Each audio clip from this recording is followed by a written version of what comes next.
Here.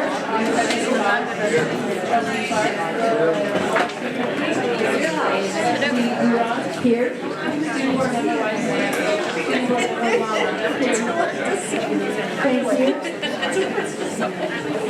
You can join us for the Pledge of Allegiance. You can just drop me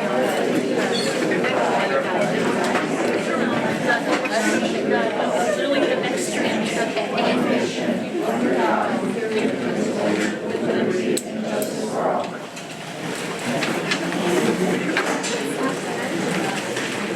Student board members, would you read the AUSD mission and vision statement and our meeting notes, please?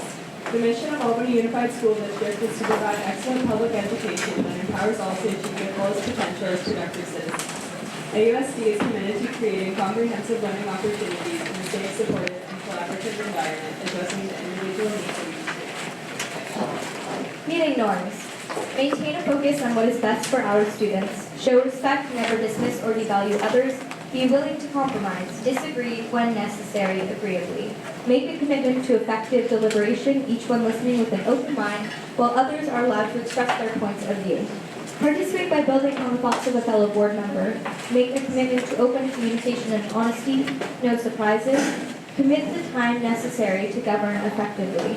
Be collaborative. Maintain confidentiality, which leads to the building of trust. And finally, look upon history as lessons learned. Focus on the present and future. Thank you very much.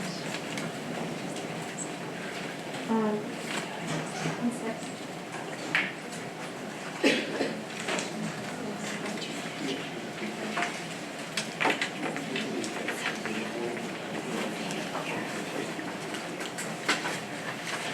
Okay. In closed session, the board gave direction to the district in terms of negotiations with ATA.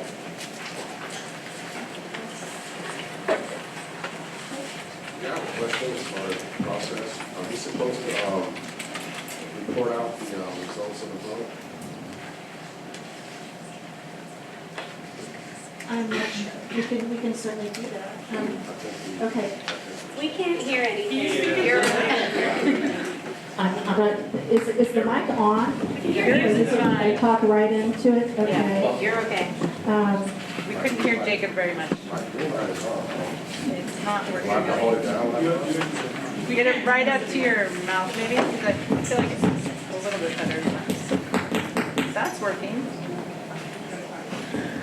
The board approved the district's sunshine proposal that's in the board packet on a vote of 3-2. In favor of the sunshine by the district were myself, board members Duran and Hinckley. There were 2 opposed to the AUSD sunshine, and that was board member Clark and board member Dawes. That's a report of our action in closed session. That brings us to approval of the agenda. Does anyone have changes to agenda? If not, I'll entertain a motion.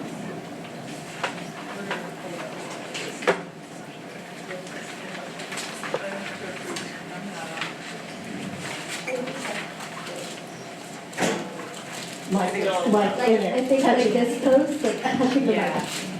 Kiss the mic. I'm just gonna not make a lot of motions tonight after this. I move to approve the agenda. I second. Yeah, there you go, Brian. All in favor? Aye. That approves our agenda, and that moves us to the consent calendar. Madam Chair, I'm going to ask that we pull the item associated with the assistant principal at Ocean View for acknowledgement and words and then a vote. Okay, so we will deal with the personnel assignment order now, and then when we're finished with that, we'll vote on the consent calendar as a whole. So is there anyone who wants to speak on the personnel assignment order?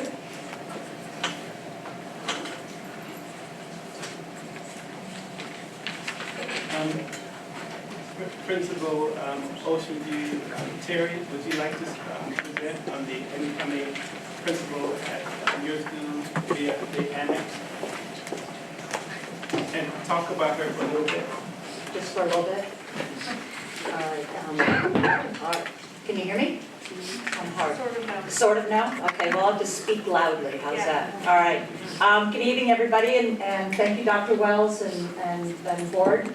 I take this opportunity to thank you all for bringing the opportunity for us to hire Michelle Lau-Symes as our assistant principal at Ocean View. We were just here a short time ago welcoming Liz Reimuller, but as we all know, Liz has moved up and on and over to a neighboring school that, as a matter of fact, we sit in. So thank you, Liz, for spending your time with us, and it was really exciting to be able to bring Michelle over to our side of the table. I've worked with Michelle for years. I worked there when she first came to the high school. I had the opportunity to see her grow and develop into several leadership positions.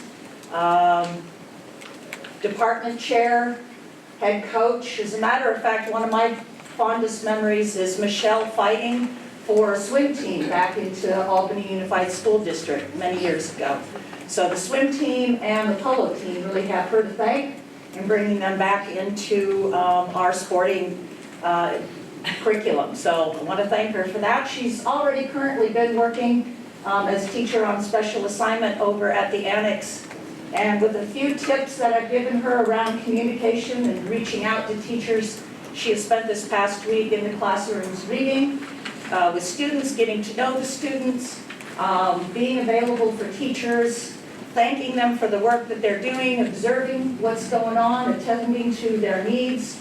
It's really been wonderful to be able to have someone on our team who stepped out of the classroom so quickly and be able to fit right into a community of teachers and learners at the Annex, both with our middle school above us and with our little guys downstairs. So Michelle, welcome, and I appreciate you being with us.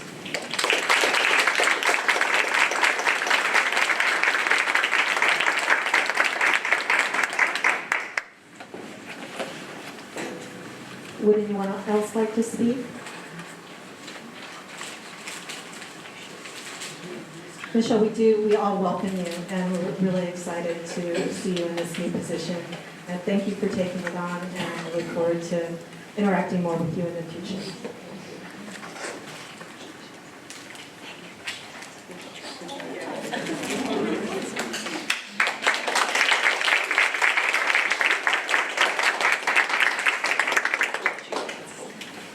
Do you want to, do you care to speak?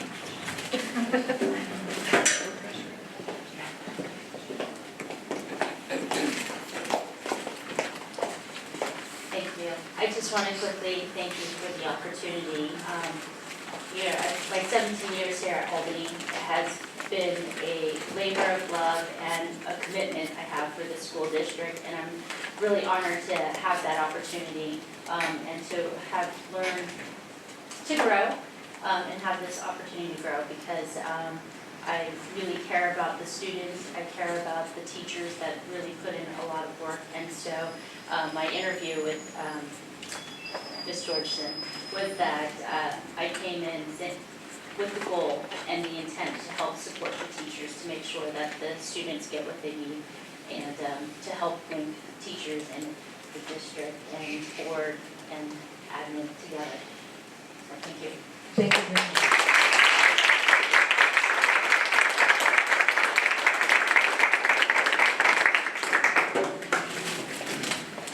With that, do I have a motion on the consent calendar?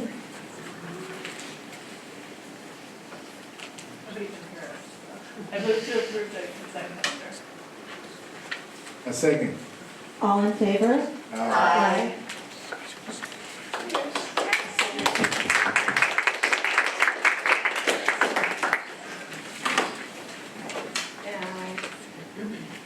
That brings us to superintendent and board member reports. Dr. Wells? Believe it or not, I'm going to keep mine short tonight and just share two items. One, I'm still going around and visiting every classroom in the district, and I got to say that our kids come to school ready to learn, and our teachers and staff is simply amazing. And again, I'm just reminded why Albany is a preferred district. Two, I have this, what we call a superintendent book club. And the rationale behind the book club was to identify a book that would have our community talk to each other about tough issues in a safe place using literature. And so last night we had our first superintendent book club, and we're reading Malcolm Gladwell's most recent book called Talking to Strangers. And even in our community, that's a really good community here in Albany, I discovered in my short stay here that we don't talk to each other. I have we have our Jewish community over here, our Catholic community over here, our Latinx community over here, our Asian community there, and our Black community somewhere, a little everywhere. And so what we learned last night through talking to about tough issues is that folks appreciated having the opportunity to talk to their Asian and white and Jewish neighbors and get to know them, to tear down the walls of misunderstanding and be a model for our kids about being inclusive, not just in our rhetoric, but in our work and our action. We live in the same community and we still have neighbors who are strangers because of misunderstanding. And so it's the first initial step to have these kind of conversations. Our next book reading and discussion is next Monday. We meet every Monday at AMS Library from 5:30 to 6:45. And feel free to come out, but you need to read the book. The next reading, you need to come prepared with reading chapters 3 through 5. So. Thank you. Since our last meeting, myself and some of our teachers and our superintendent went to the East Bay Coalition for Public Education's breakfast. This is a group made up of all the different stakeholders in public education, meeting together to try to figure out how to increase funding statewide for our students. They have an action plan. They want us to have an awareness week in early February to let voters know that there are ballot measures that they can vote on that will increase public education funding. And so we hope to have some activities during that awareness week in February here in Albany. With that, I'll turn it over to Vice President Fogg. Also attended the book club. One of the tasks that was given by Dr. Wells was to bring a friend to the next meeting. So if there's anybody out there that would like to come with me, or a stranger, send me an email and we can meet up and talk a little bit about the book and then go together. I think it'll be fun. I don't want to just take somebody that I already hang out with. I'd like to meet a community member and go with somebody that I don't usually talk to. So reach out. You can ask me a whole bunch of board questions along the way too. There's also a bake sale happening tomorrow at Marin that I'm really excited about. Everybody's at home baking things right now, so I'm looking forward to being a taste tester when the meeting's over. If you happen to be around Marin Mall, stop by the bake sale. If you have children that are going, let them have a little extra sweets tomorrow, send them a little bit of extra punch to get this way. I heard there's going to be some really good lemonade happening there too. So. Thank you. Board Member Clark, do you have an update? Not so much an update. I just wanted to let everybody know that next Monday and Tuesday, my school district doesn't have school, so I'm extending the invitation to come help out in anybody's classroom. I tried to reach out last time. Unfortunately, it didn't work. But anyone in the room or anybody who might be watching next Monday or Tuesday, I would love to come help out in anyone's classroom. Email is jclark at AUSD-K12.org. Thank you. Can you hear me? I'm not gonna get any closer to the mic.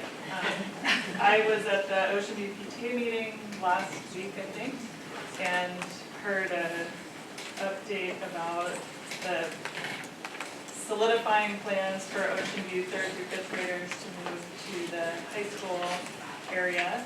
and also talked about some ideas for maybe saving pieces of the school and figuring out how to raise some money for playground equipment and other items. So very exciting time as we prepare to transition, but we're hoping to have some kind of celebration to kind of say goodbye to the old Ocean View right before we move. The last day that the Ocean View is Valentine's Day. So I encourage everyone to help us sort of make that final piece of the transition and say goodbye as we make way for a really beautiful new school. I was a former principal, so I have a loud voice. I just wanted to mention that about a month ago, the board passed a resolution regarding this week, which is called United Against Hate Week. I don't know how many students that are here are familiar with that or know that this is a special week when we want to really, as part of strangers, as we're looking at the superintendent's book, which is to say that we really need to be stand up kids and people for strangers, and when hate incidents happen, that as a community, we will come together and say, no, hate is not part of our community. So the week was started Sunday evening with a couple of films. The superintendent attended, and there was about 40 people. Residents of Albany who saw these two films, and we had a great discussion. There's also a film happening this week, I believe, at the library. So you might want to look that up and go to that. And hopefully next year for sure, we hope to involve the schools more, that there be activities coming from the students or from the faculties of what we can do in each of our schools to say that we are in fact all united against hate. Thank you. Student board members, are you ready to give your report? Yeah.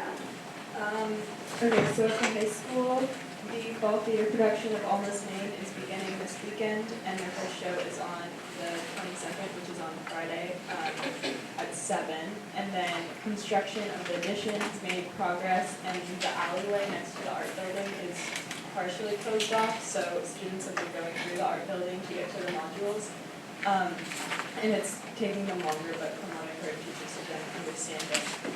And then at the middle school, the Arts and Crafts Fair is going to be held on December 8th from 11 to 3, and the AMS Library is holding a fundraiser for new books through Title Wish, and then 100% of the proceeds are going back to the library.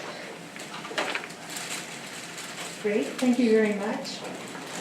Alright, so at Ocean View, the PTA met on November 13th. Ocean View celebrated Walk and Roll to School Day on November 6th. And if there are any Warriors fans here, which I'm sure there are, check the Ocean View website because there's an opportunity to watch the game and also donate money to Ocean View. So it's an exciting opportunity. That's okay. It's an exciting opportunity. Check the website. They have the information there, but basically if you sign up to go to one of their games, some of the profits from that game will be donated to Ocean View. So look at that. At Cornell, there was a movie night showing Aladdin on November 15th. The next English Learner Advisory Committee meeting will be on November 20th at Cornell here. And at Marin Elementary School, the Family Math Night will be held tomorrow, November 20th. Marin will be focusing on behavior this month, reminding students to speak quietly in hallways as well as respect each other. And Marin just concluded their warm coat drive, which I think is really wonderful. Also, for the obvious reason of donating coats, but also it's nice to have students engaged in something like that at a really young age. We don't have any policy proposals for today. I want to say that me and Audrey last board meeting were up in Sacramento creating proposals that we then presented to the State Board of Ed, and so I was really excited to be able to see kind of the process that we have here, but on a statewide level. I believe Audrey's proposal was successful, and they ended up accepting it, and now we're following up with that. But it was a really, yay!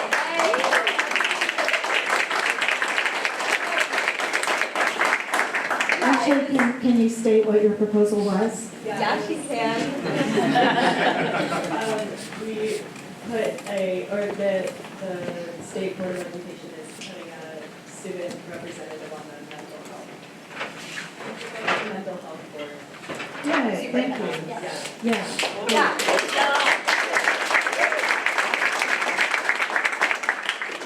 Yeah, so that's what we were doing, and that was last meeting. It was like a 4-day conference or so it was really exciting.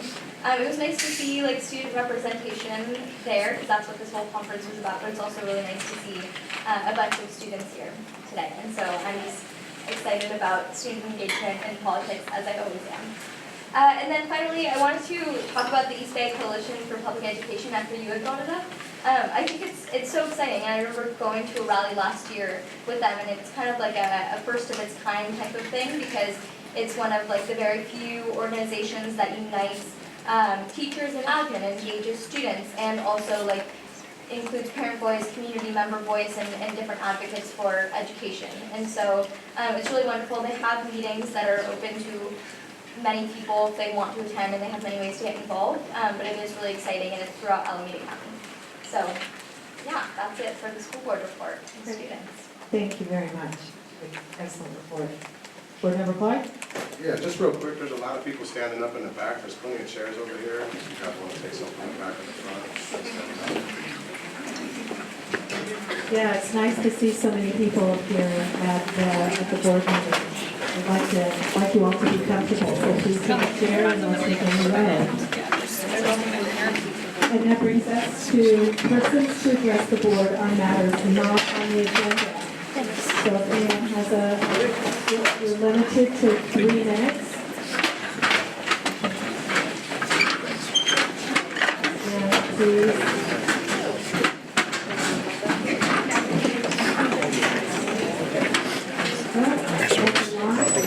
We'll be happy to hear from you.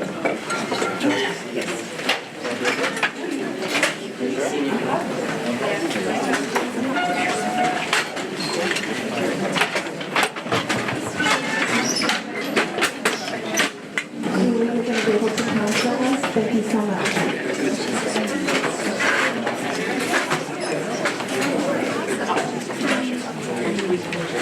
Go ahead, Mr. McIntyre. Board members.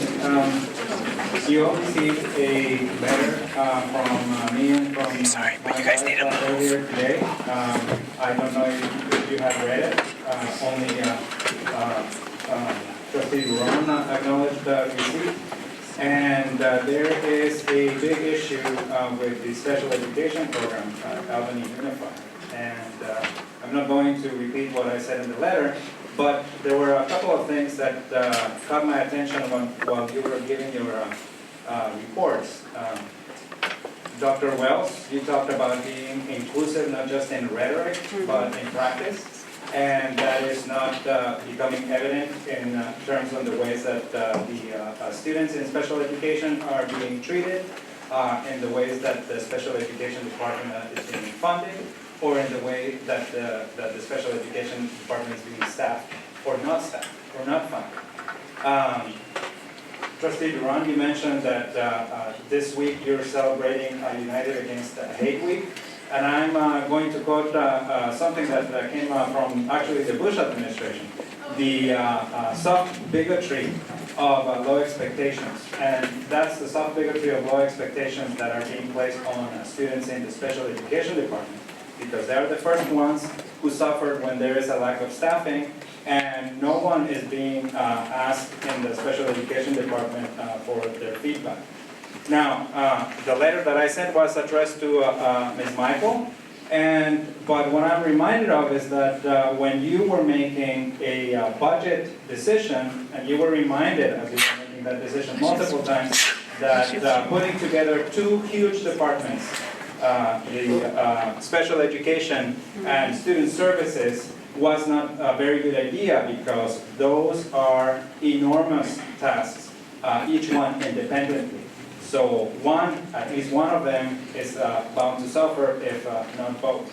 So I ask you to please, before escalating this issue, that you address properly the issue of staffing and funding for the special education department And you could start with something simple. As I mentioned previously, that you could have a committee with 2 board members that meets regularly to talk about issues in special education and address them, not just talk about them. You could start another simple example that has become emblematic of my mind of the neglect in special education. At the board meeting on September 10th, 2 parents, I was one of them, one parent that raised the issue of lack of ventilation in this very campus.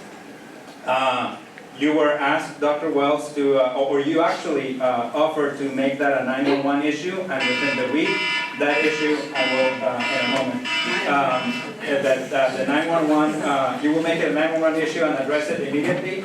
You did, and I am glad because the students did not deserve to be in a place with great heat and no ventilation.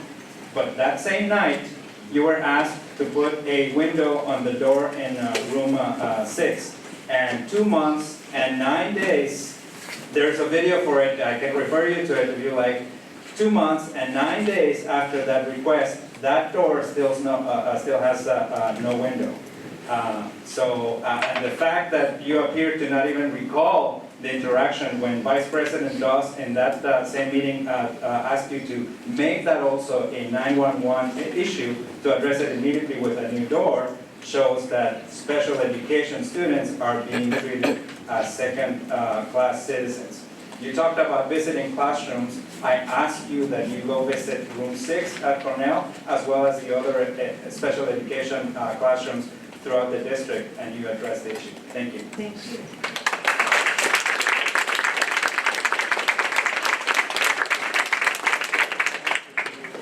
Can you hear me okay, or do I have to hold it? Okay. Good evening. My name is Cheryl Thies. I am an education advocate at the Disability Rights Education and Defense Fund, also known as DREDF, and I'm also a parent in the district since 1982. I often say at board meetings when I attend, I start with my gratitude. My oldest daughter is now Dean of Admissions at Berkeley Law. Thank you, Albany. My second daughter is a community health physician in Merced, bilingual. Thank you, Albany. My son is a software engineer. He has a disability. He is in Seattle, working on the same company as Steve Wozniak. Thank you, Albany. I have 2 children adopted out of foster care. One of them is at UC Davis finishing and about to start a credential program, so thank you, Albany. But the special education house is on fire here in Albany. We have a crisis, and it takes a lot for me to get upset. I'm usually very calm, but I'm not calm tonight. So, first of all, we have had more calls from this little community at my organization than from Alameda Unified, Berkeley Unified, and almost as many as Oakland Unified.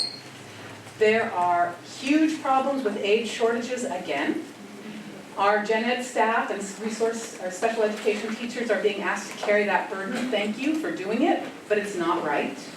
I would say to you that when you have a 50% absenteeism rate of your paras, when room 6 with our most vulnerable, medically fragile children has children getting a concussion because we couldn't appropriately mark the outside play equipment with yellow tape before the first day of school. When the principal at this school, previous principal and current principal, are saying things like, since we have a para shortage, room 6 kids just don't go to their inclusion program and they don't go outside on the days we don't have enough paras, that's a civil rights issue. That's right. That's discrimination. I would ask you to think about this. If your kids were at the high school, those of you who don't have children with disabilities, and everyone needs to pass Algebra 1 to get a high school diploma in the state of California. And if we didn't have enough high school Algebra 1 teachers and went, what can we do? There's a teacher shortage. Everyone in this community would be outraged and up in arms. But that's what's happening with the paras. So just so you understand, the Individuals with Disabilities Education Act, which is what sponsors special education, makes it a federal requirement, and Section 504 of the Rehabilitation Act, which is an anti-discrimination law, both require that students access a free, appropriate public education in their least restrictive educational environment. Albany is funding tons of outside placements at schools that are not Albany schools. Some of them therapeutic, non-public schools, some of them through private settlements. It would be interesting to see how much is being spent. And we could use every dime of that money to fund these paras, to pay them better, to give them benefits. to put more special education teachers in the district, to pay them better, to make Albany the place you want to work.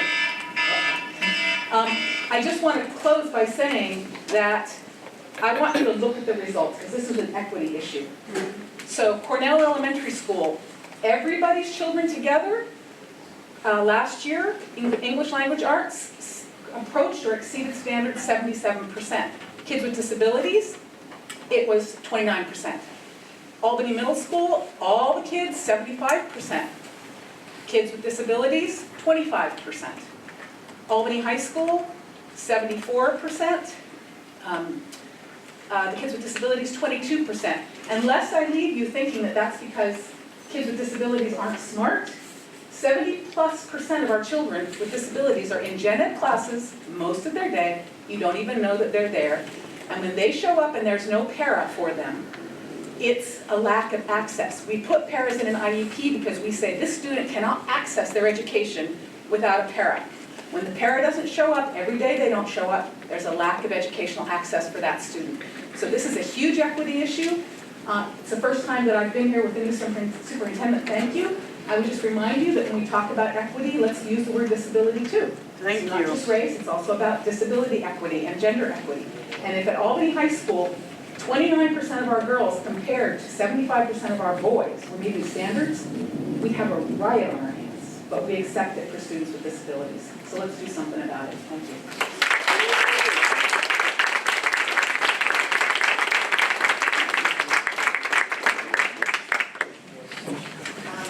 Hi, I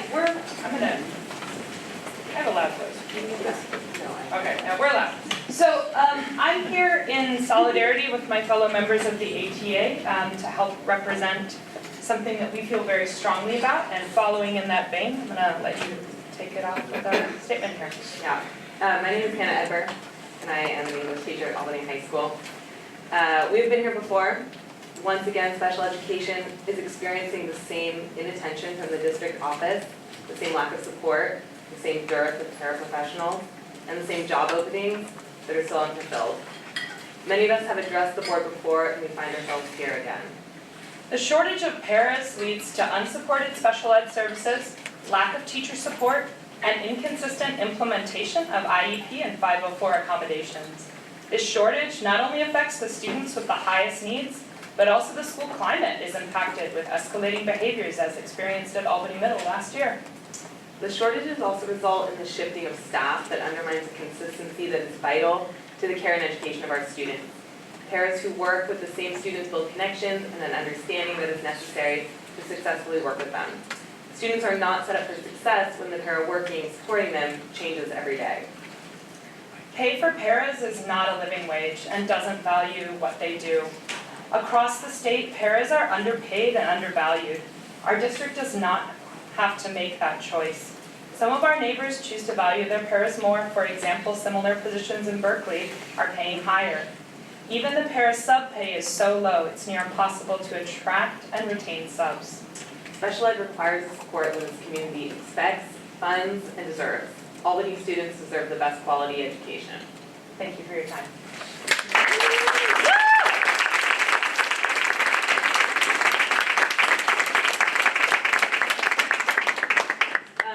I also have a statement written by my colleague, Shana Citronbaum at the high school about her experience teaching in some of her 9th grade IHS classes.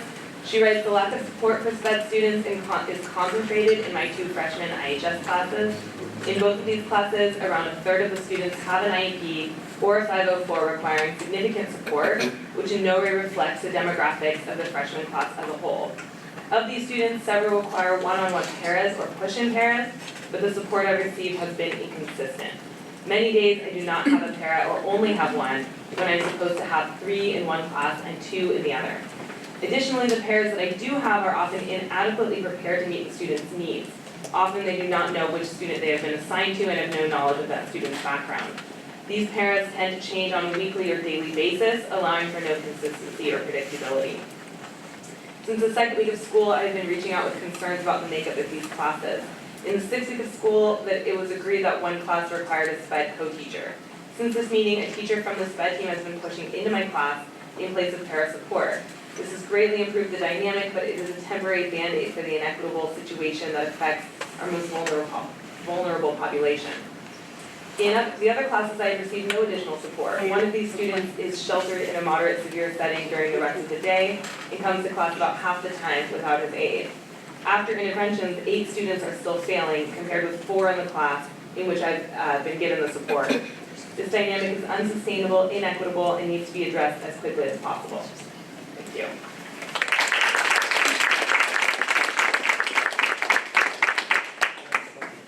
Hi, Richard Ventura Eastman.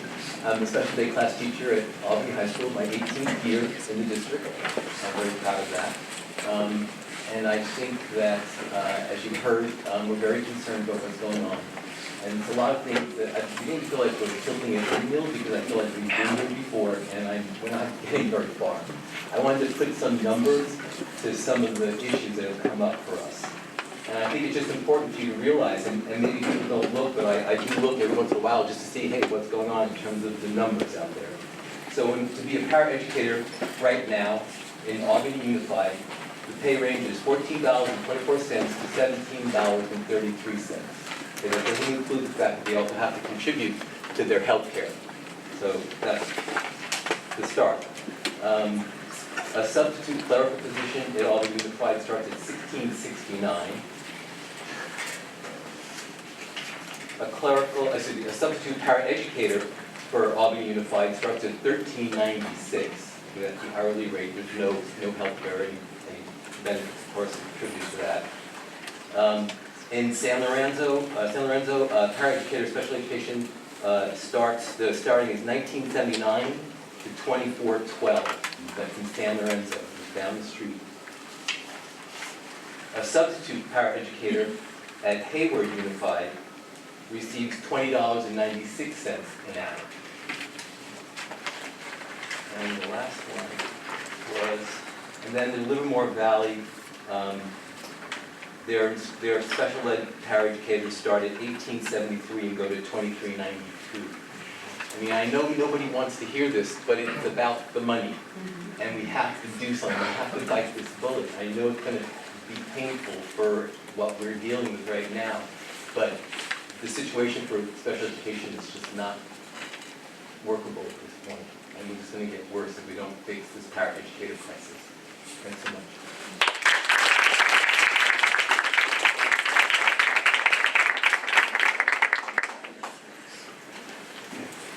Hi, my name is Xiaojun.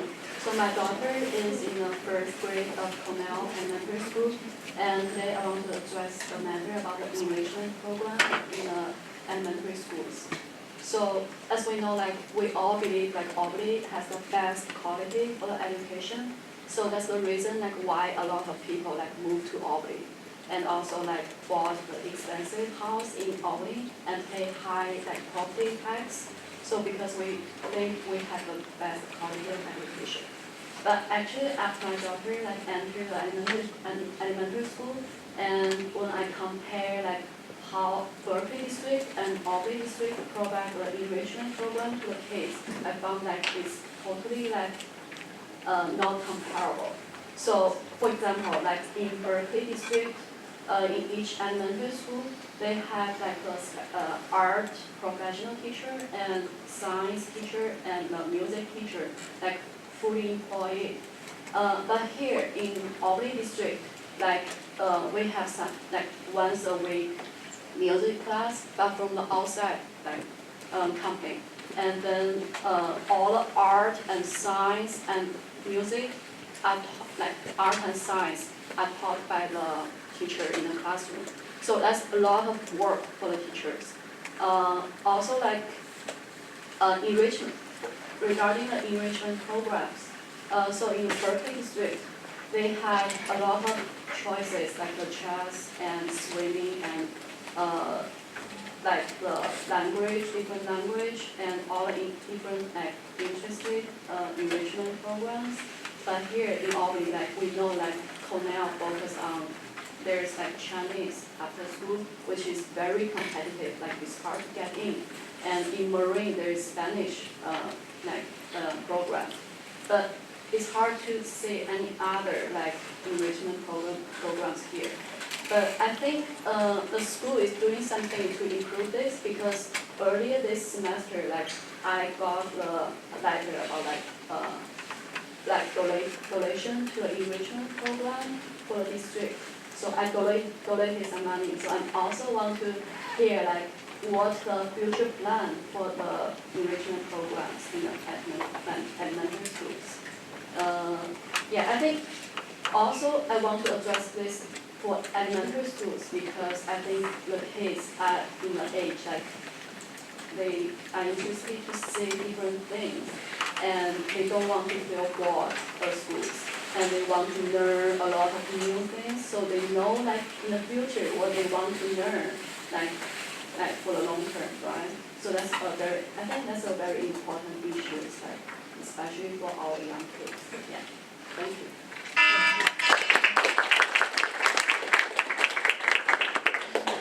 I wonder if you could provide your email address so that we can give you some information on the enrichment program, or you gave a copy of that to your secretary.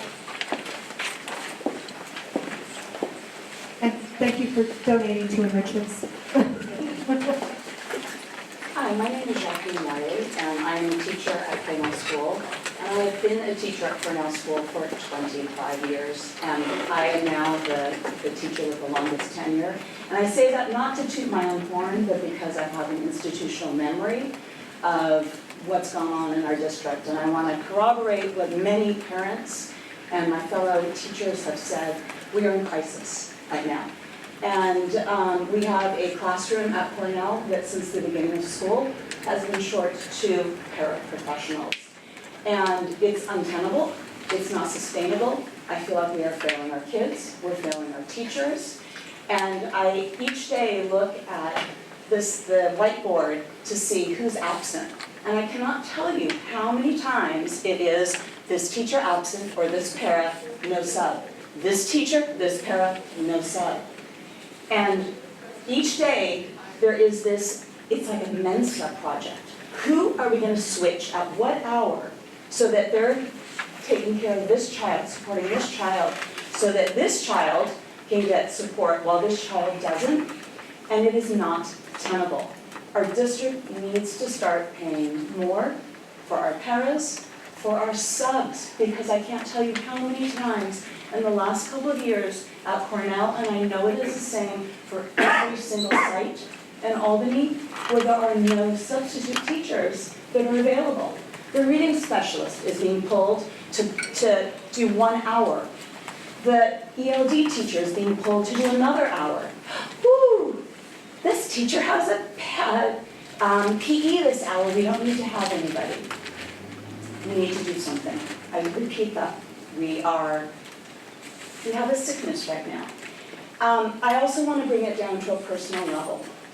We have paras that have been teaching at our school for years and years. They're beloved colleagues, and the title paraprofessionals is no accident. They are professionals.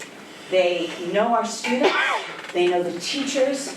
We have an unspoken dialogue of, yes, this is what you do without saying a single word. Paras that are beloved and have been here for some close to a decade are actively looking for other positions. They are applying other places, not just in education, because they cannot make a living wage. I cannot even tell you the heartache I have in my struggle of, oh, congratulations, and you can't leave us. You can't do that. We can't function without you.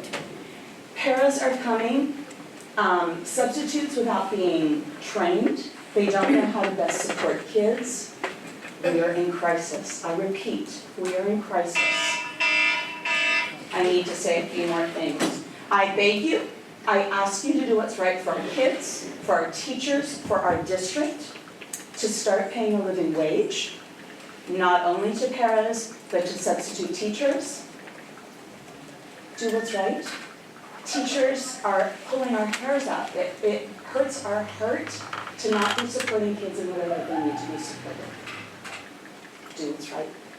I also do need to make a plug. I see a couple former students of mine and students that are high school students that are coming in to do Speak, which, speaking to your Stand Up for Hate, directly comes out of the experience at Berkeley High and the hateful things that happen there. They are coming into my 5th grade class and my colleagues' 5th grade classes, and they are directly making a difference. My 5th graders, literally, they are rock stars. Am I really coming back?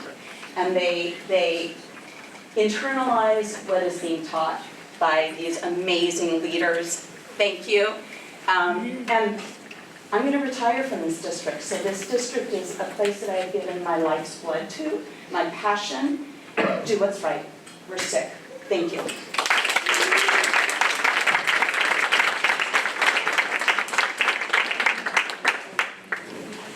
Yes, just Madam Chair, if I could make a statement of fact. As a new superintendent here and having these issues that have not been addressed, things like in years, it's just heartbreaking. It's heartbreaking, and we can't keep doing the same old thing and expecting something different. And I wasn't going to say anything, but I feel compelled to kind of share some information without revealing too much confidentiality. But we realize that we are in a crisis, and our kids are suffering. And our kids suffer. It is a 911. And not only looking at our para salaries, if we were to do a real comparison, they are being paid below minimum wage. And we call them professionals, and yet don't treat them like professionals. So it's not about what we say, it's about what we do. And so what are we doing about it? And that's a really good question. What are we doing about it? And if we don't tell you what we're doing about it, there's an assumption that we're doing nothing. We're working directly with salaries as a negotiated issue, and it makes it tough. So let me just tell you what we did, and we're really pleased at this, and so we see some good news coming pretty quickly. We were able to talk to state reps and get people at the table because we claim that this was a crisis and a federal issue with the violations that we are having to adhere to. So I can tell you this much without telling you too much. We are at the table right now under the auspice of emergency because we want to pay our parents a professional salary. We want to be competitive. And I'm encouraging you that the parents you have them stay around because we want to make it worth their while. And so our commitment, my commitment, is to make special ed a priority. Because if one of us suffers, we all suffer. And so in terms of our actions, we're going to be doing some shifting to make sure we can give our special ed department the attention it needs. Put it in writing. And I'm on tape right now. And so we can't do this alone. And so we're going to be soliciting your help and your input on how to do this best. And again, it's going to require doing something different so that we can get different results. So we hear you. I personally feel your pain, and I'm brokenhearted that we're providing the current services and lack of services to our most needy population. And I just wanted that to be noted. We're running close to half an hour behind schedule, and we have a lot of high school students here tonight that we're getting our first presentation of the evening, and I don't want to have to keep them an excessively long time. So, of course, you'll get a chance to speak. Does anyone else feel like what they need to say hasn't been said before? Okay, I see you. So we'll try to end public comment with those two, and so that we can get on to the students' presentation.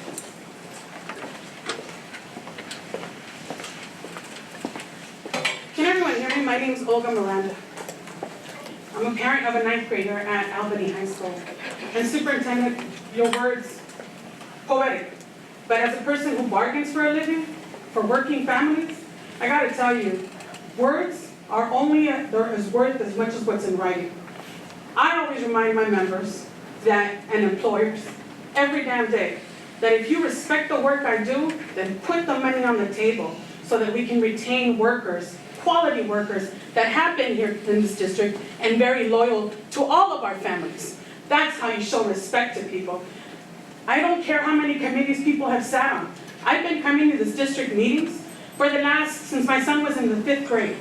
And I have seen superintendents make commitments and promises, and they're empty. Today I sat in my son's IEP meeting, and I have to tell you that the patience and diplomacy in me has run out. The district has very low expectations of children in special education. There have been no design plans of intervention to be able to remain kids from dropping out of high school or the district all completely. I'm not here to beg anybody. I'm here to demand that you fix this matter. This has now become a civil rights issue.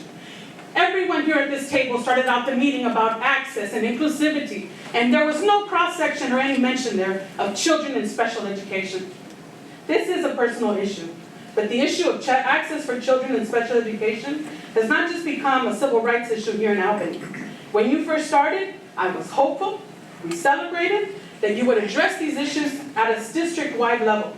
Pay for paras right now cripples their and their families' ability to survive and even put housing and food on the table for them and their families. Most often, they have to work 2 jobs, 3 jobs in some cases. Berkeley Unified just gave you a great example of what a potential contract can look like as far as the limitations of how many cases a teacher can do, but also how paras are paid in the district. It's just one example. They may not have a complete formula, you might, but it's all, again, show me in writing. AUSD has given us the inability to address any of the issues that have gone on for several years. This didn't happen overnight. This has happened over several years. And not only has it been offensive, but the condescending tone that the district has said and spoken to families like mine and said, we will fix it, we will address it. I have a child who wants to drop out of high school. And just 2 weeks ago, my son opened for Speaker Pelosi. He's performed in the best opera houses in Italy, Venice, Florence, Rome. But here in Albany Unified, my son has felt that nothing, he cannot accomplish anything because he's not included. And if you don't have that, if you cripple a child's spirit to grow and thrive, then you, sir, and this district has crossed a line and has given us no other opportunity or avenue or path.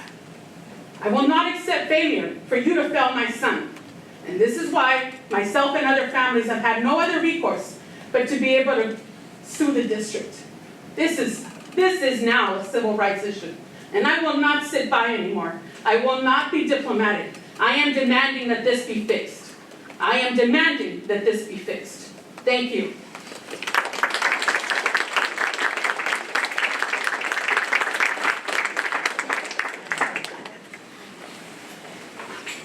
Thank you, Kim Trutain, for allowing me to speak. You were asking, we had items we could add. Yes, I am a para-educator, and I don't see another one. Maybe there is.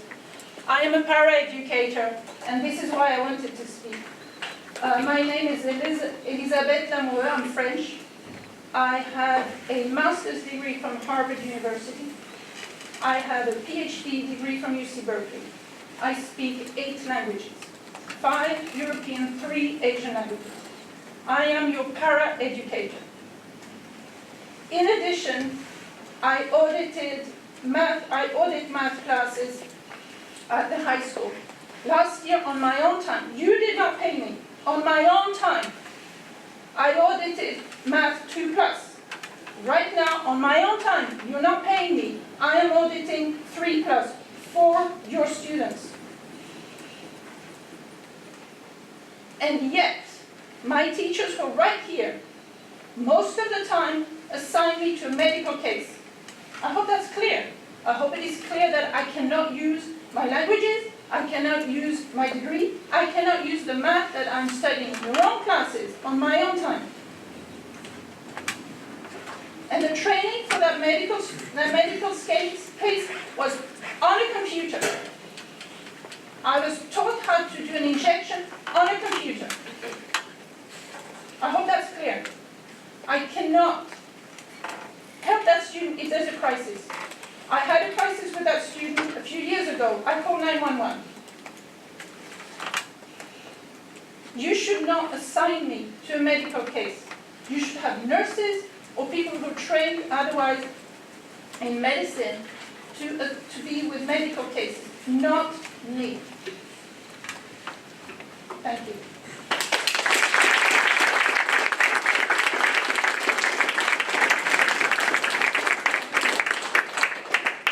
I won't take long, I wanted Elizabeth to be the last person, but thank you for allowing me to talk for just a minute. I'm Carla Jordan Swan, the department chair at Albany High School and the resource department. And so much of what everyone has said tonight about the need for the pairs, obviously, I echo all of that, obviously. And as the department chair, I'm the one who has to decide, which students will not get support today. And it's awful to start the day off realizing this many kids will not have push and para support day after day after day, right? It's disgusting. I just wanted to also mention though that this year we have Veronica Michael. She's covering 2 positions this year. She's the Director of Student Services, which was a full-time position, and the Director of Special Ed. And to think that Albany has a part-time Director of Special Ed with the needs that we have is astonishing that decision was made to combine those 2 positions last year. She's new, she's here, she's working as hard as she can work. I in no way fault her for that, but who can do those 2 jobs in one person? It is unbelievable that decision was made, and it is directly impacting our ability to serve our students. Emails go to the district, email after email, call, request, begging for support in a meeting. I need your support, I need your support. Doesn't have the time to do 2 jobs. You can't do 2 jobs in one person. It's too much to ask. And to have that be on the shoulders of special ed students is just shocking to me. And like the woman said earlier, I've been here 15 years and I've loved and been proud to be part of Albany School Districts and the Department of Special Ed. But this past year and last year, worse this year, it is hard for me to come to work every day and not be able to provide the needs, to fulfill the needs of my students. And I can't if I don't have support, and I can't if I don't have a director that's available, and I can't if I don't have pairs in my classroom. We talk about all the gen ed teachers that don't have pairs. I don't have a pair in my classroom. When I'm teaching my students, I don't have any support in my room because the support goes out to the gen ed classes because that for sure is the priority. But how do I then provide for my students when I don't have support? I just thank you for listening.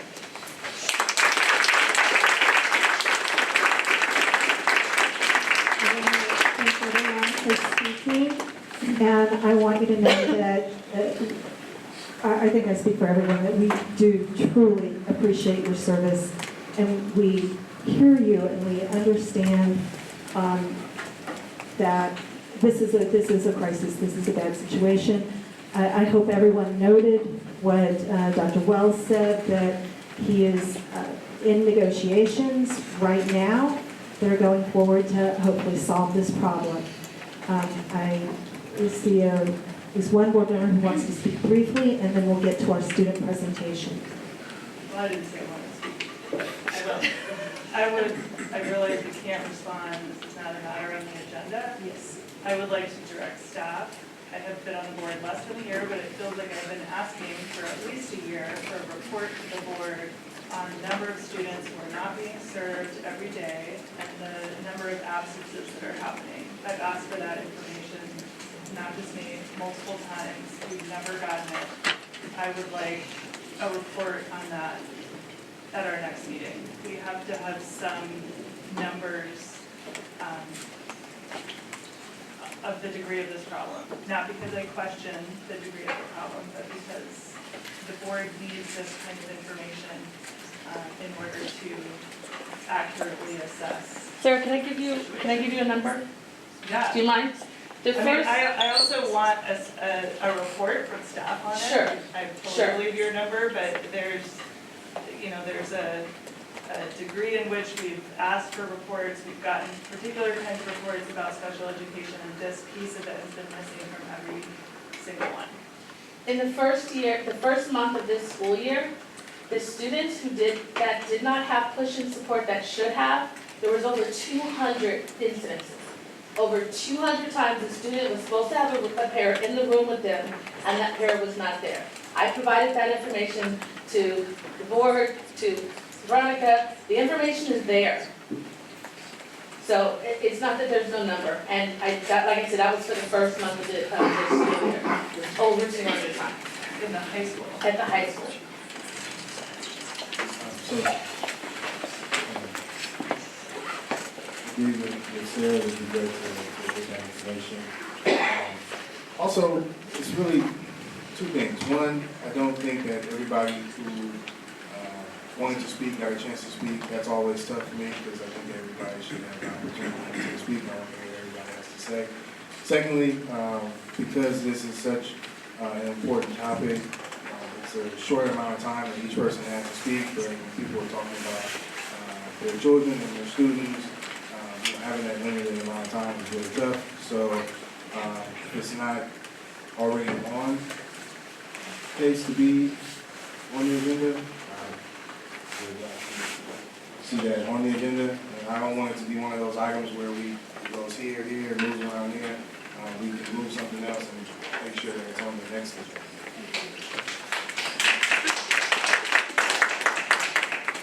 Oh, okay, wait, I'm not clear on exactly what you want to see on the agenda. Sarah asked for the report with the number of students in our school.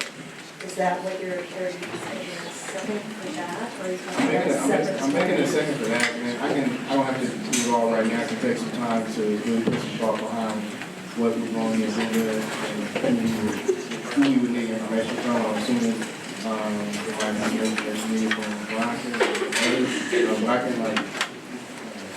formalize that. Okay, well, yeah, but just to let you know that most things have already been, we have a full meeting on December 10th because that's the first thing on the budget. And so it would be likely that this item would be heard in January. Well, we don't have to figure it out right now because it's on the spot and I don't have like the agenda right here, but I'm sure, I mean, we heard what everybody had to say.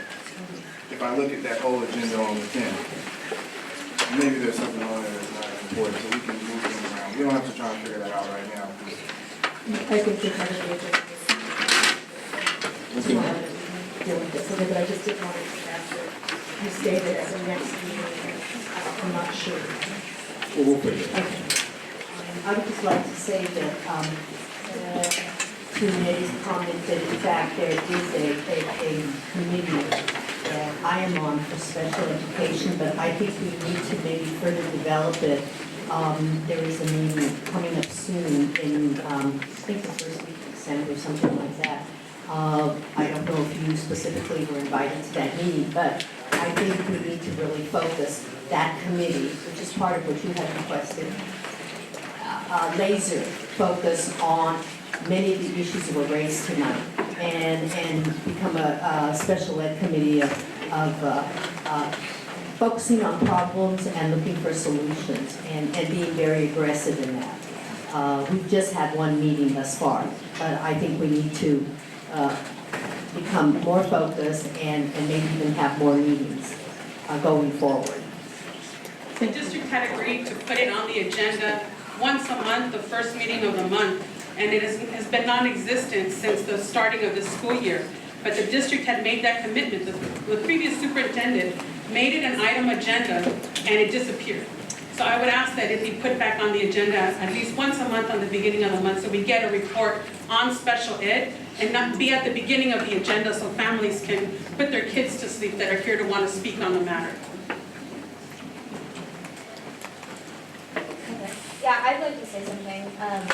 I think that when something is a crisis, it means you deal with it right away. And so I think that I would second what Brian had said, which is there is most likely something on the first December meeting that can be moved, because I think that this, clearly there are so many people that have shown up. I have seen things that teachers have told me about how their students are not being supported, not just at this meeting, but since years of my involvement at Best Buddies, and I think that I have friends who I know are not being supported. I think that it does need to be on the December 10th meeting, and I think that there definitely can be something that can be moved. It can be as short as 10 minutes of just a couple numbers showing how students are not being supported, but I think it is so important that we know that immediately so that we can start finding solutions. So I think that, even if it's a short item and we have a little bit more of a comprehensive report later in the year, I think that it is really, really important that we have that as soon as possible, meaning our next meeting. We'll get it done. I appreciate you saying it. We'll get it done.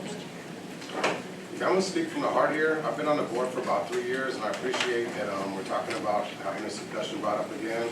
But it was on the agenda, like Olga said, and we have the reports and nothing gets done. I've been asking for years to raise the pay.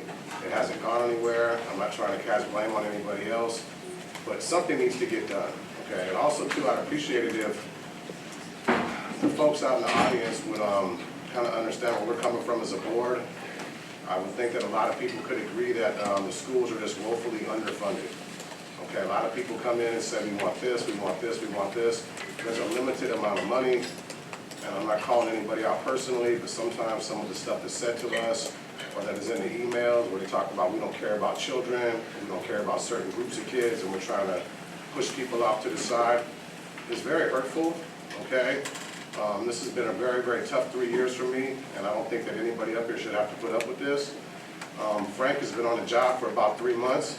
He inherited a mess, and I would hope that people would just give Frank a little bit of time to try to get us out of this mess, okay? Some people talking about, oh, I had faith in you, Frank, this and that. He can't just come in and change this mess that's been going on for years. We get people up here talking about institutional memory. I've been here for this long. Unfortunately, it's been allowed to go on for this long, but I need to see some action myself. I mean, I can only do so much as one board member, but when people address us, they address us as the board, and I just want to defend myself as far as I've done, as much as I think I can do as a single board member, and that's it. Thank you. Thank you, everyone. We're going to move on now to public hearing. Item 11-1 will conduct a public hearing to receive sunshine from Albany Teachers Association to the Albany Unified School District. Public hearing is now open. Albany Teachers Association has identified the following articles to sunshine. Article 11, wages and salary schedule provisions. Article 18, class size specialist caseloads. Is there any comment on the ATA Association's sunshine to Albany Unified School District? Not seeing any public comment on this item. I'll close this public hearing. We will move to item 11-2, conduct a public hearing to receive sunshine from Albany Unified School District to Albany Teachers Association.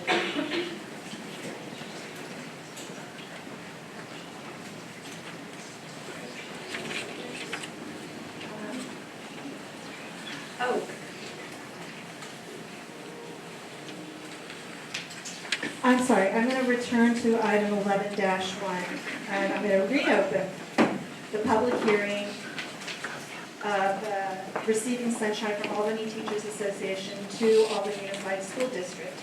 I think I should read this statement in full. Pursuant to Article 8, Section 3547 of the Education Employment Relations Act, please consider this to be a formal opening of negotiations between the Albany Teachers Association and the Albany Unified School District. Albany Teachers Association, like the district, has a commitment to student success, fiscal responsibility, long-term stability, and professionalism.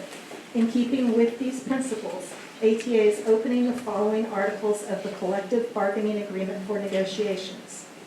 Article 11, wages and salary, including related exhibits. Article 18, class size, specialist caseloads. Sorry about that glitch. Seeing no comment on this item, I will close the public hearing.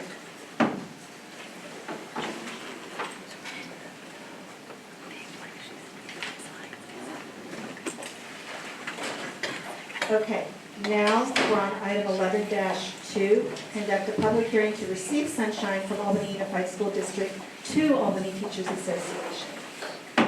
This public hearing is now open.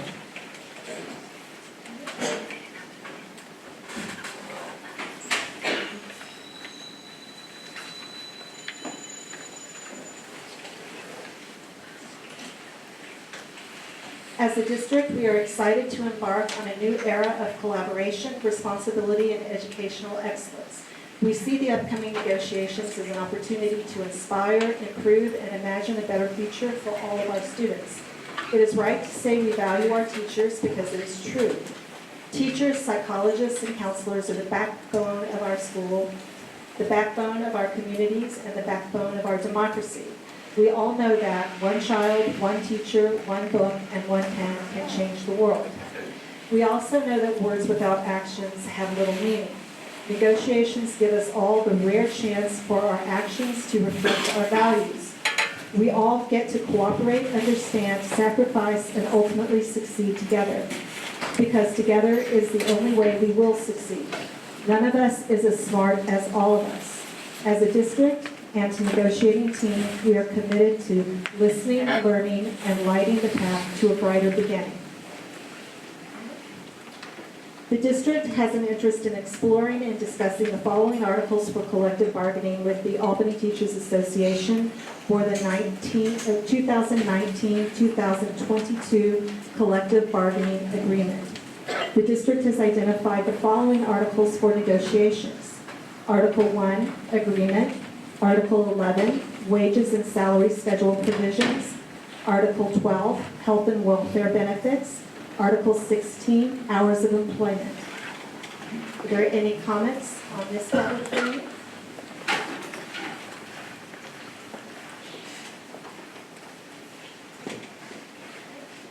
That? I will now close this public hearing. Thank you.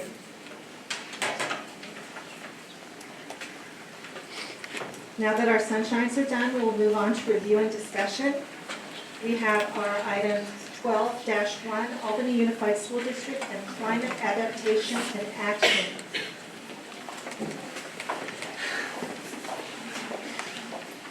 I'm excited to introduce this item because this involves our high school students here to talk to us.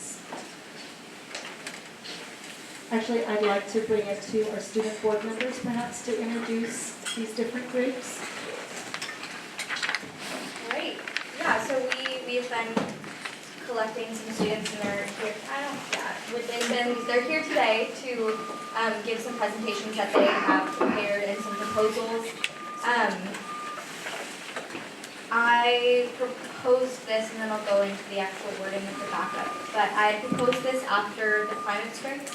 I saw that we hadn't really been having many conversations about climate justice within our school board meetings. I know that students are really passionate about it, which makes sense because our future is being destroyed currently. And so I thought it was really important as a governing board that serves students to ensure that we actually do have a future in order to use the education that you are all giving us.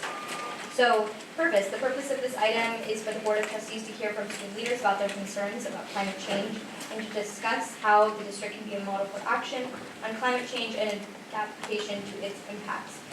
Students from Albany High School will be presenting information about several student efforts to research environmental issues in Albany Unified School District and proposed solutions. So our first presentation is from the air quality team, and that's indoor air quality measurement and solutions. So you can come up here and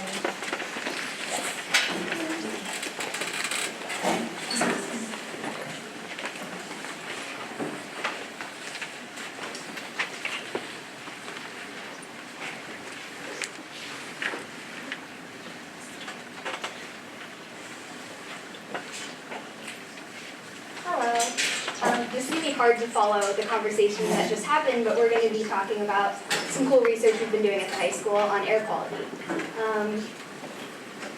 Before we get the presentation set up, I'm Minju and I'm a junior. I'm Tara Lee, I'm also a junior.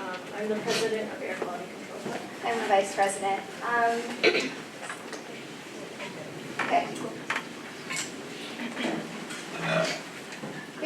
what we've been doing at the high school is we have built air quality sensors and monitors and implemented them in classrooms across Albany High School and Albany Middle School.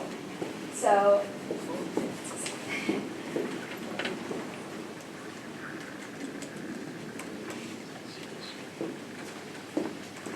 we can speak a bit on the findings. So, Yeah, sure. Okay. And all right. And so we basically built these sensors.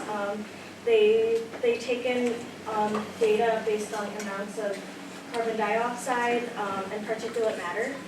And then so we basically found that the levels of carbon dioxide when students come in and out of classrooms, and we found that the levels of carbon dioxide sometimes goes above the recommended amount of 1,000 ppm of carbon dioxide.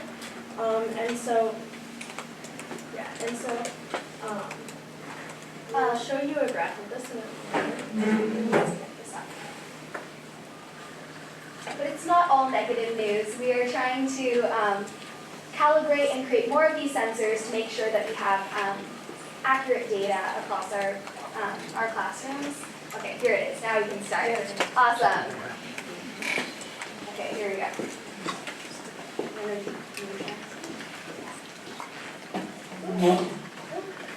Okay, here. All right. So this is an example of the graph.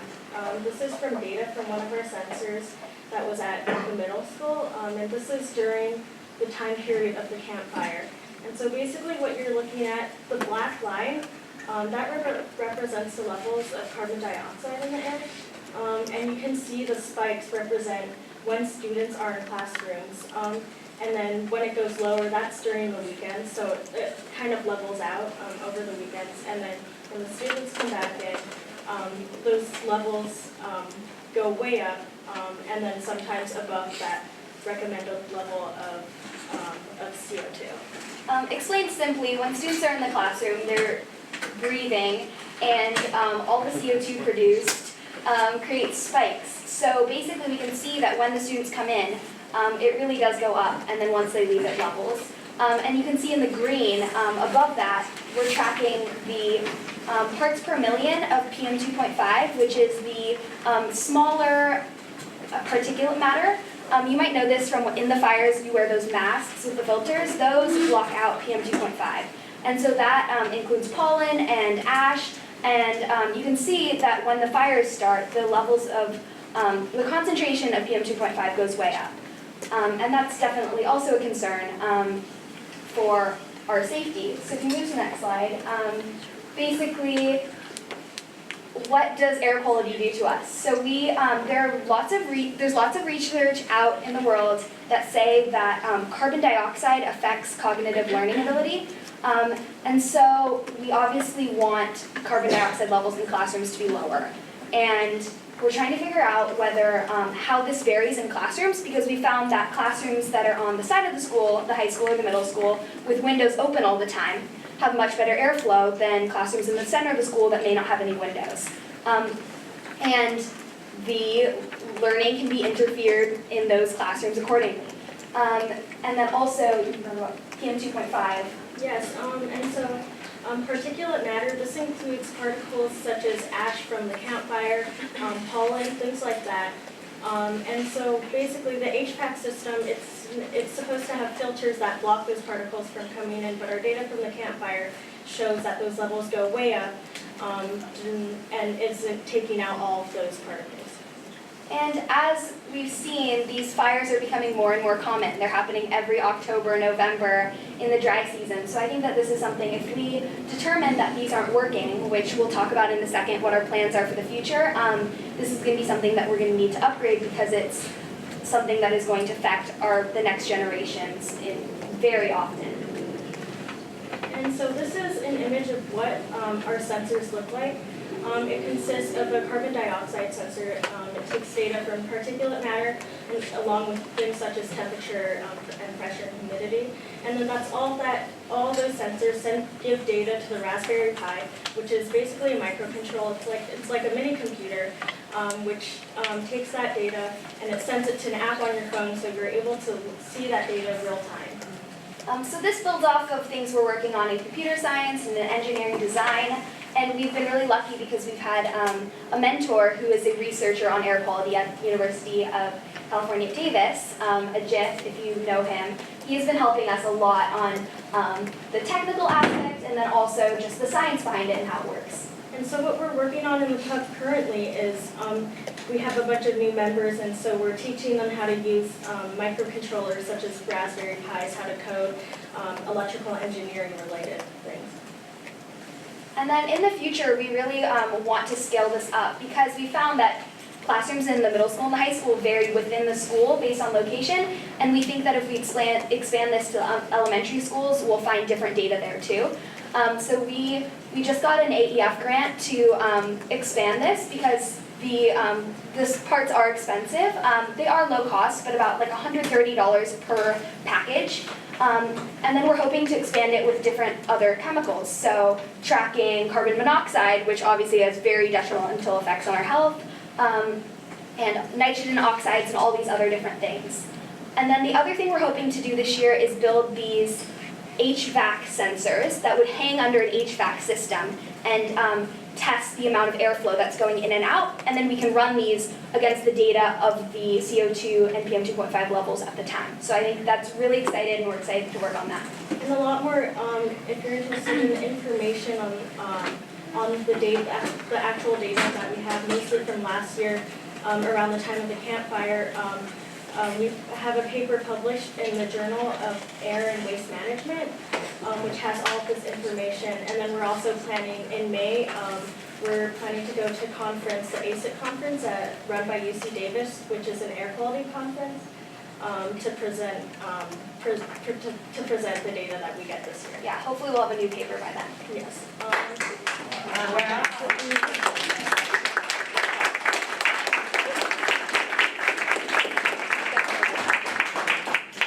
Our long-term goal is to have district-wide monitoring, district-wide sensors, so that we could get more data to really understand what's going on here, the causes, and what we can do about it. Yeah, I think once we only have 8 sensors right now in the high school.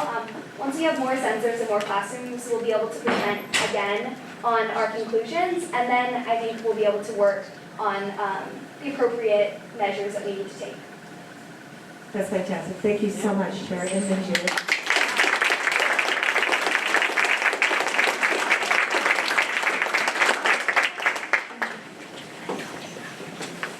For our next group of students. Okay, so the next one is going to be Earth Tea, which is presenting about food options in the cafeteria.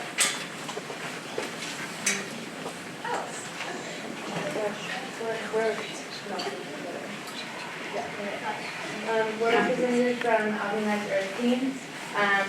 The Earth Team works to brainstorm and implement sustainability options for our high school and the district as a whole.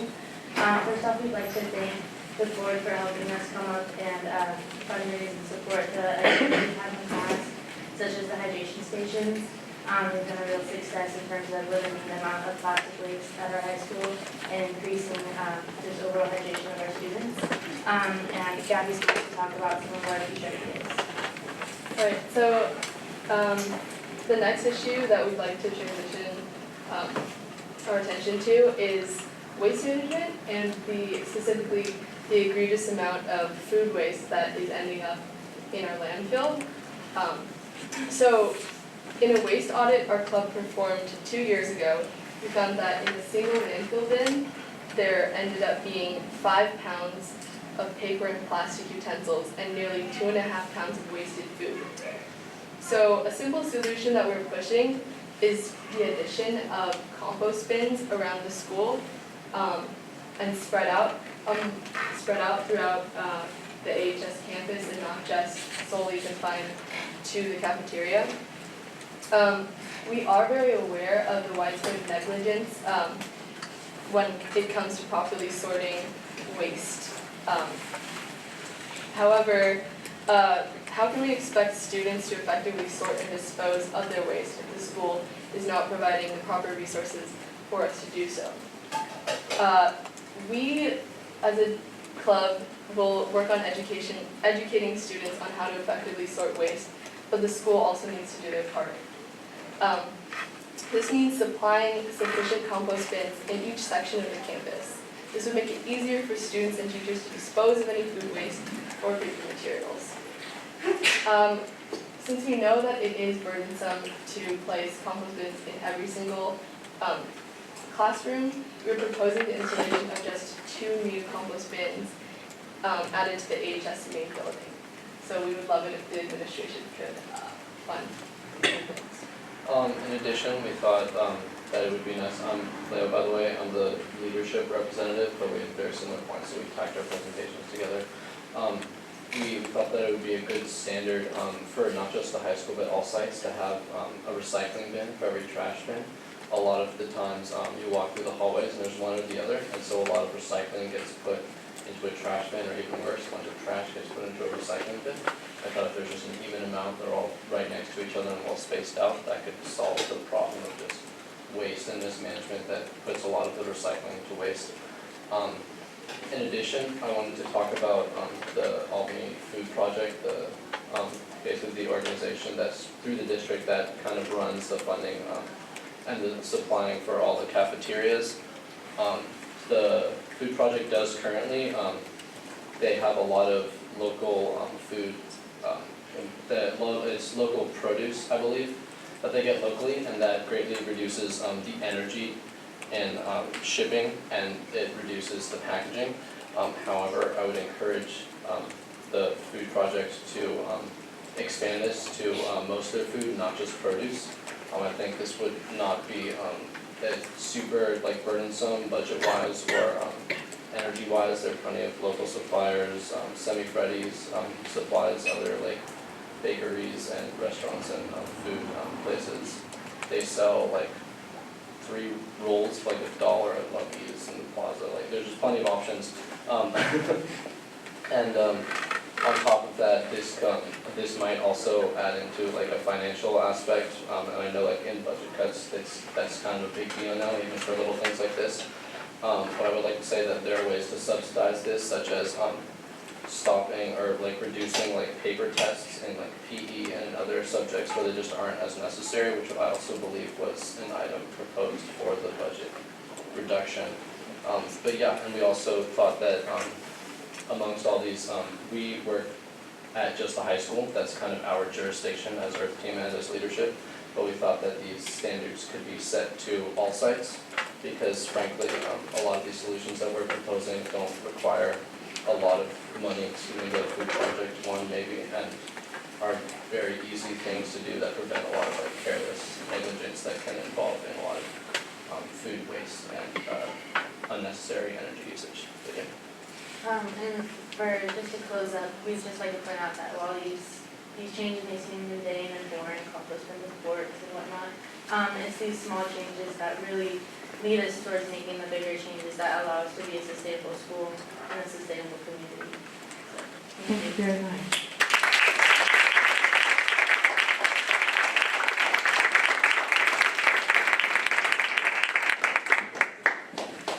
Okay, so our next and last presentation is going to be from Allison Martin. Since I think you're going to bring in the so she's going to be talking about the City of Albany's climate action and adaptation plan. She serves along with that committee, and so she has a little bit of proposals to report that they have come up with, and also just the work that they have been doing so far. And she's also going to be talking about solar panels, or the possibility of solar panels. Okay, so she's going to be talking about the City of Albany's climate action.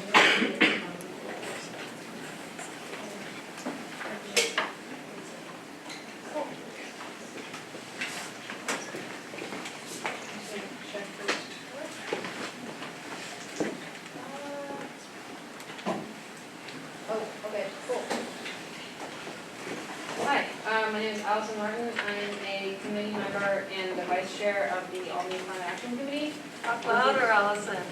Okay, hi. My name is Allison Martin. I am a committee member and vice chair of the Albany Climate Action Committee, which is a committee that advises the city council on sustainability, resiliency, and other actions we can take to improve Albany's, well, to lessen Albany's negative impact on the environment and lessen the impact of negative things in the environment on Albany. Cool. So, I think I should outline the main overarching goal of the climate action adaptation plan for you guys, which is 60% reduction by 2035, and that's from about 2000 levels, and then carbon neutrality by 2045. This may seem like a very large goal, but it's at the rate that we're going, it's pretty necessary to take these steps, and then I'll outline, so how to accomplish. Text is a little bit small. Decarbonize. First, pass legislation to eliminate use of fossil fuels in building and transportation. So, transportation is the #1 cause of fossil fuel and carbon emissions in Albany. And also, housing is another big thing. However, most of it is commercial, but the things that people can do in their own houses and in their own lives to change these to make an impact. So there was recently a bill that is, well, the city council is working on a measure to outlaw the use of natural gas in new building construction. Berkeley passed one recently, so we're kind of jumping on that wonderful bandwagon. Also, the active transportation plan. So active transportation is biking to school, walking to school, taking public transportation, basically anything except cars. Something that we talk about is like the last mile, which is the idea that maybe you can go to BART, maybe you can go to work on BART, you can come back, but the last thing you want to do is have to walk a mile from the BART stop to your home. So that's where like better public transit infrastructure between people and the main public transit itself comes in, and also things like bike lanes and making Albany a safer place to bike. Personally, I bike to school every day, and I have been hit by a car door opening into me once and narrowly avoided another one. So things that make infrastructure safer would be greatly appreciated, and also hopefully encourage more people to bike to school or walk to school.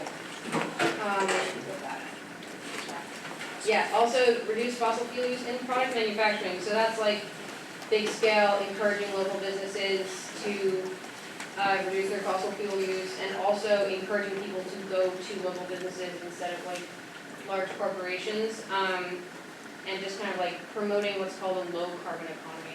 That'll all go towards our final goal. Okay. Generate clean renewable energy and focus on local renewable energy and battery storage. So there's this really cool thing, actually I'll get to it on a later slide, but East Bay Community Energy is now the main source of energy for like households in Albany, and that's a wonderful source of renewable energy. And then focusing on things like, this is somewhat related, but maybe charging stations for electric vehicles and sequester. So this is like, we're thinking street trees, trying to restore water, like watershed, or wetland areas. Another great use of street trees is for cooling purposes, as the number of days above 90 degrees continues to rise and rise. There's a really intimidating graph about that I didn't have a chance to put on the slideshow, but visit the climate action plan for more details. It's open to the public. It's a lovely little document.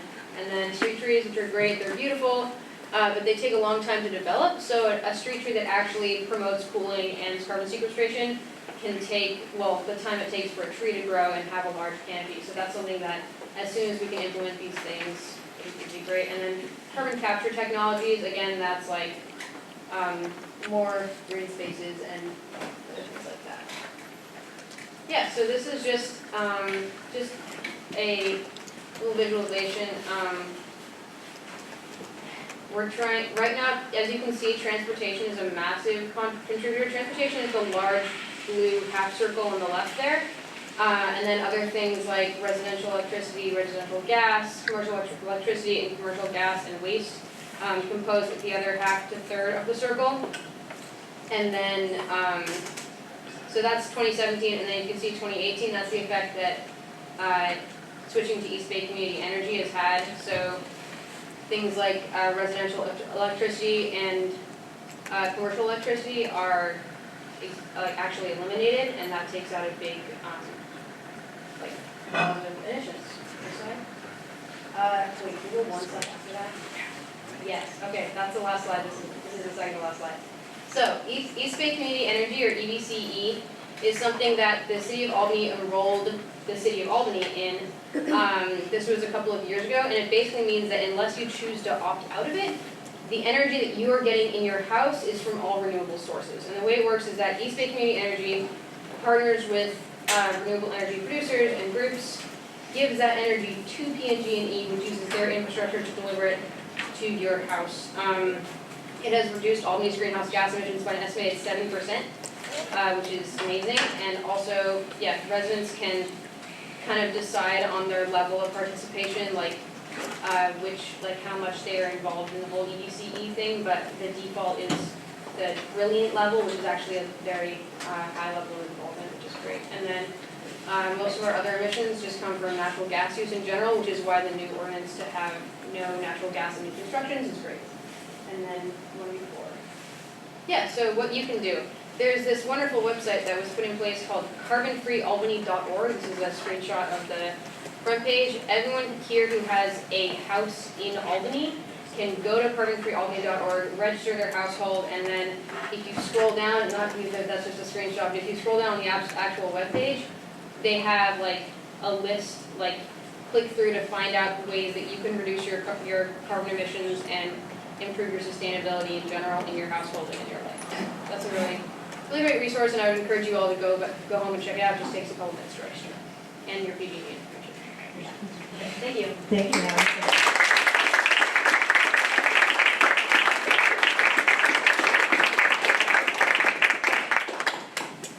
I'm sure we have some board comments on the student presentations, but I also see some members of our Sustainability and Integrated Design Committee there in the audience, and I wonder if they would like to say anything or perhaps introduce themselves to the students so that we can perhaps have some collaboration between these efforts. Hi, good evening. My name is Ian McLeod. I'm on the Sustainability and Integrated Design Committee, which has been formulated to help advise the school district on implementing a lot of these measures. We're a fairly small group, but made up of professionals who are in the environmental fields, or for example, I'm a green architect and builder. I am also on the City Planning and Zoning Commission, so I have a lot of insight into what the city's trying to do in terms of our climate action plan. The Planning and Zoning Commission just recommended that the city, just the other night, we voted to recommend that the City Council adopt a ban on natural gas use in new construction, and I've been working with the school district on new construction, encouraging all electrification. So the basic goals are stopping burning greenhouse gases. Sorry, stop producing greenhouse gases by not burning fossil fuels and emitting methane and other sources of greenhouse gases that accumulate in the atmosphere and create global warming. And the main goal is to go all electric in our buildings, this will be just in a nutshell, and then get our transportation system away from burning fossil fuels to more active transportation, which means biking, scooters, whatever, means walking. And so in that sense, it would be great to collaborate with the school district. The city has these goals, it would be great to align the school district's goals with those. These are historically entities that don't really talk to each other. The school district is kind of its own world unto itself, but it is one of the main employers in Albany. It is probably one of the biggest greenhouse gas emitters in Albany when you consider all the buildings and the heating and everything else that goes on. I'd like to applaud the students for their great work. It's really inspiring to see everyone here and the commitment you have to getting things done. We'd like to collaborate with you going forward. I'd love to collaborate with the school board and school district going forward as well. So really, I say great work and keep it up. So I'd like to introduce Diana Hayden.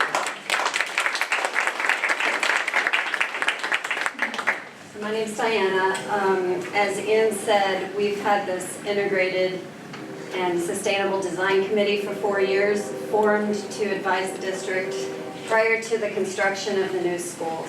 It was an incredible opportunity to create a new direction for the district that was energy efficient, water efficient, healthy, and great learning environments for the students. I also want to thank the students for what they are working on, for the interest they bring, for the passion, because we need you. We're at a point on the committee after 4 years where we're moving to opening these new school buildings, and they're only going to be as good as the users make them. We need people monitoring the electrical use, working with their teachers to gather data on the performance of the buildings, measuring the indoor air quality so we can see how the healthy building materials actually affect, and the mechanical systems actually affect the learning environments.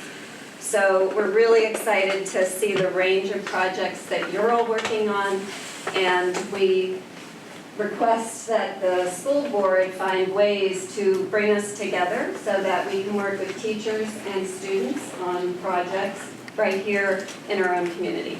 Thank you again.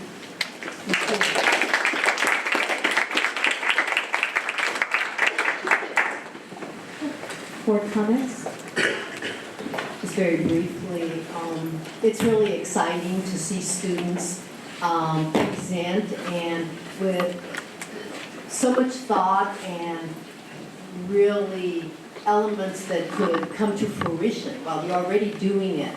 And you are activists and you are leaders. And you're not the leaders of the future, you're the leaders of today, because you presented here some things that you've worked on that is really making an impact. And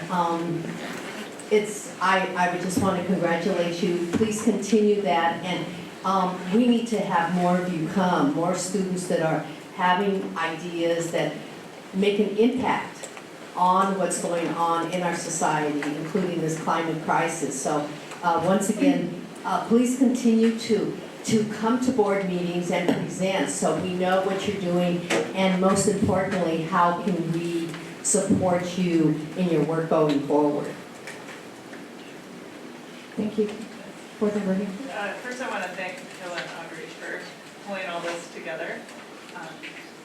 That this wouldn't have happened also without Phil having the idea of bringing students here to talk about these issues. I just wanted to flag a couple things that I want to make sure we follow up on. One is the air quality monitoring. It's fantastic that they're building these monitors and testing it and analyzing the data. It's also our job as a district to make sure that kids have access to safe air quality. So I want to make sure that we close the loop on making that data feed into our evaluation of the HVAC system that kind of became clear we needed to do after the last fire episode, which makes me think that we sort of need a district climate adaptation plan, both to deal with some of the energy usage issues, but also to make sure that our schools are adapting to the consequences of the changing climate. And then I guess just the other thing that would be helpful is there are so many different people talking about traffic and driving and how to get people to stop driving and how to keep Allison safe on her bike. And those conversations happen in so many different arenas, and I would love to see some sort of pulling together of that. I think as a district we've sometimes struggled to get the city to acknowledge our need, for example, for ways to get our kids to school safely, not in a car. So I'm hoping that with some additional momentum, maybe the students could do what's the word, the how you get to school survey that you set out on the road and tried to do one day. But it would be great to also use this as some leverage to kind of really push on the city to help us as one of the biggest generators of those trips to help get people out of their cars. So maybe if we had a formal plan that we could sort of deliver to them, or Noted, thank you. Just want to note, notes were taken during the presentations, which were all excellent. Thanks again. Some of the things seem like they would take a little bit of time, but some of the items seem pretty easy. So it'd be great if we could tackle those easy ones for a nice quick win. So compost bin seems like we should be able to knock that out pretty quickly. It was a great suggestion. I mean, there was a lot of great suggestions, but that one seemed really inexpensive, if not free, worth talking about. So I wanted to officially put that down as an item I'd like to see get done and report it back. Thank you. I'd like to say something, if you want to say something as well. What I was hoping to motivate with this presentation was exactly what Sarah has just talked about, which is I think it would be really wonderful if our district was able to come up with a climate adaptation plan as well as a sustainability plan within our district. I think it's really wonderful that students are being involved and that they're presenting about this. It's like one of the reasons that I wanted to be on the board is just to get more student engagement overall. I think it's wonderful that we're engaged in a specific way on climate action, but yes, we are the leaders of today, but also we're not the only leaders of today. And so I think it's really important that this board, as, like I said, the governing body of our school district, like takes what the students are saying, but also like takes initiative ourselves and creates some type of climate adaptation plan and really like takes initiative, puts it upon ourselves to create this plan and not expect students all the time to come up to the board meetings to present about ideas that they've had. Although it was really wonderful, I think it would be great if we could have a little bit more of a focus on it in our meetings as well. Thank you.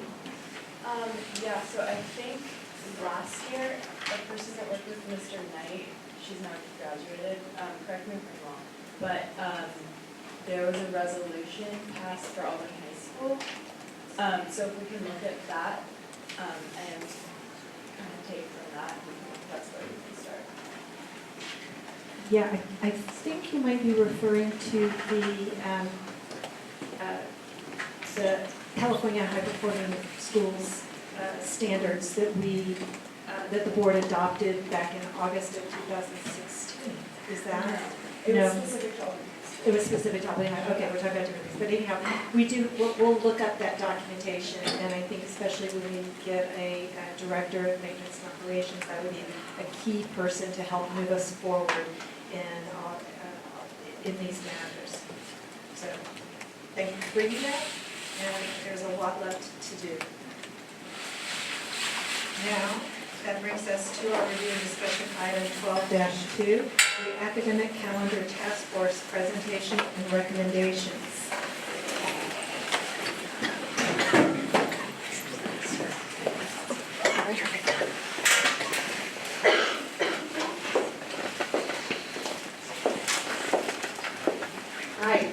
Thank you for having us. It's great to follow what a great inspiring program from the high schoolers. I'm going to just ask some of my fellow committee members to introduce themselves, and then we will get started. And our slideshow will come up in just a minute. Maybe Audrey, you can go first, so you can sit right back down. Oh, do I go up there?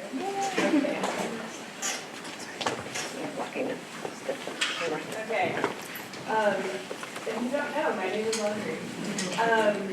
Yeah, so we worked on this committee, we have 46, I think.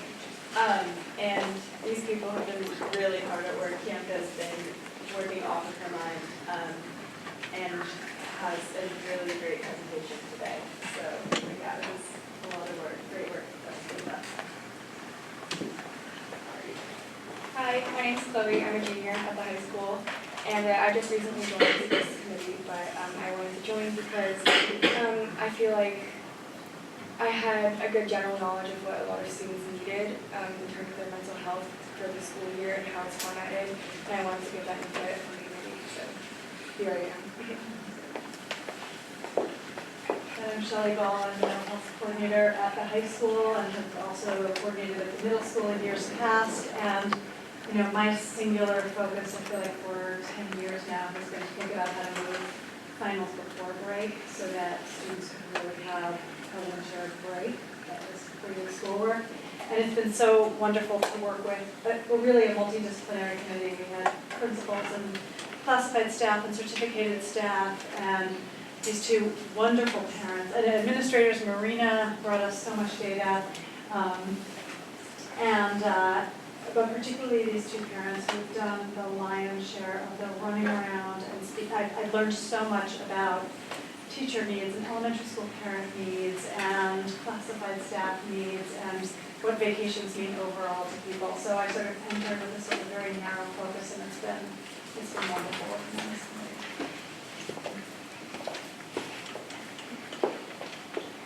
If you want to go ahead and put the next slide up, I'm just going to put this up so you can see that although we're not all here tonight, there's quite a large number of us who participate in the task force.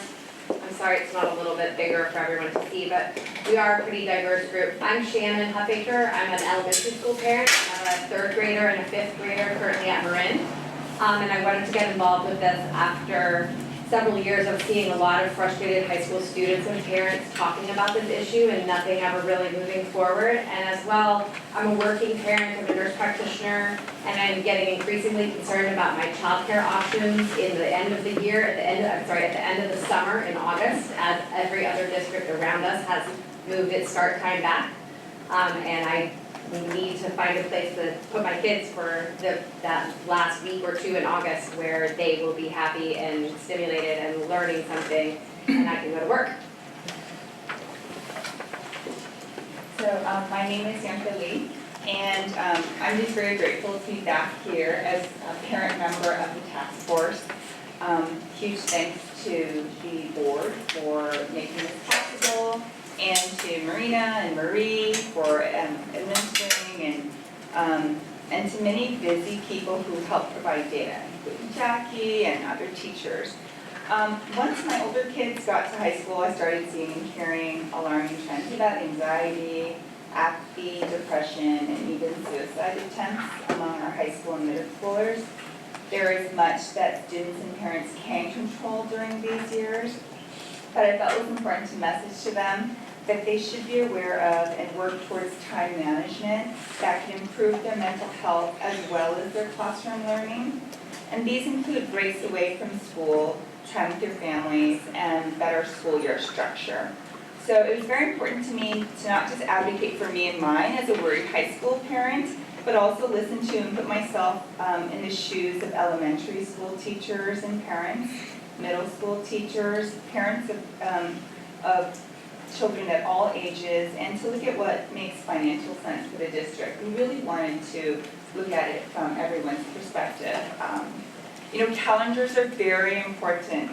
We absolutely can plan for better academic outcomes around the flow of learning and timing of breaks, better preparation for testing requirements at all levels, family time and true vacations away from the classroom to make school a better experience for all. So we'll just hit the, that's perfect. So usually we have, that is the size of this wall, so it's going to be hard to see, so we'll be probably reading from notes a little bit more than we're used to. So as Shelley mentioned, when we first embarked on this, I talked to so many teachers and parents and wellness committee folks who said, we've been asking to move finals to before winter break for a long time. And this was specifically to reduce stress and burnout and allow for a true break.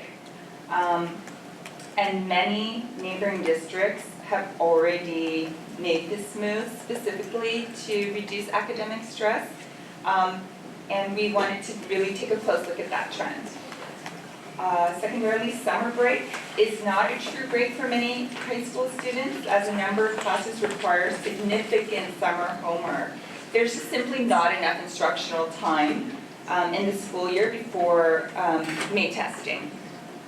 Teachers also strive to present instruction before standardized testing, and this mismatch creates a dead zone in the last month of school before finals. It would be optimal for instructional time to be front-loaded ahead of exams. And as many California schools move up their calendars, state sports schedules have also moved up. So I knew from personal experience that volleyball started early, I know football starts early, but when I was looking at the number of fall athletes we have at the high school, it ended up being 185 students, and that's out of a total of 1157. So that's 16%. 1 in 6 of our high school kids play fall sports, and they lose 2 to 4 to 6 weeks of their summer. That's just not healthy. That's the biggest break that we allow these kids, and we need to preserve that time for them to be away from school. And that's not to mention kids who try out and don't make those teams, but they still need to be back, 2 to 4 weeks before school starts. The next slide is we also wanted to really look at elementary community needs, because in a lot of the survey feedback or feedback we got from the elementary community was that, well, this is really just an AP issue, it's for this, small elite group, or, you're not really looking at anyone besides high schoolers, and that's not true. We did talk to a lot of elementary folks, and we asked, does stress and burnout affect the elementary community? And we wanted to really look at ways that affect those teachers, those parents as well. So elementary teachers may want to consider how a longer Thanksgiving break and or earlier calendar might alleviate burnout during the grueling fall and spring semesters, which have non-stop cycles of assessments, testing, and parent-focused events like back to school, open house. And can staff development days be better planned and structured for site-specific needs? And we wanted to look at changes that improve health and learning at the secondary level, because these will benefit your kids very soon. I feel like I was an elementary parent just yesterday, and I have to admit, if someone was talking to me about these high school needs, I wouldn't have really understood it until you go through it. Now that I'm a parent of an upperclassman, it's really shocking how much changes so quickly. And in terms of childcare concerns, which Shannon touched upon, as of fall 2020, Berkeley Unified will start a week earlier on August 17th. That's the same date that West Contra Costa also starts school. And summer camp and childcare vendors are really, they're going to switch their dates, and there's going to be a lack of, great summer camps and childcare, and we're just going to start seeing that this summer. So that's something we really wanted to just let elementary parents know is coming. And teachers and parents with younger students have become concerned.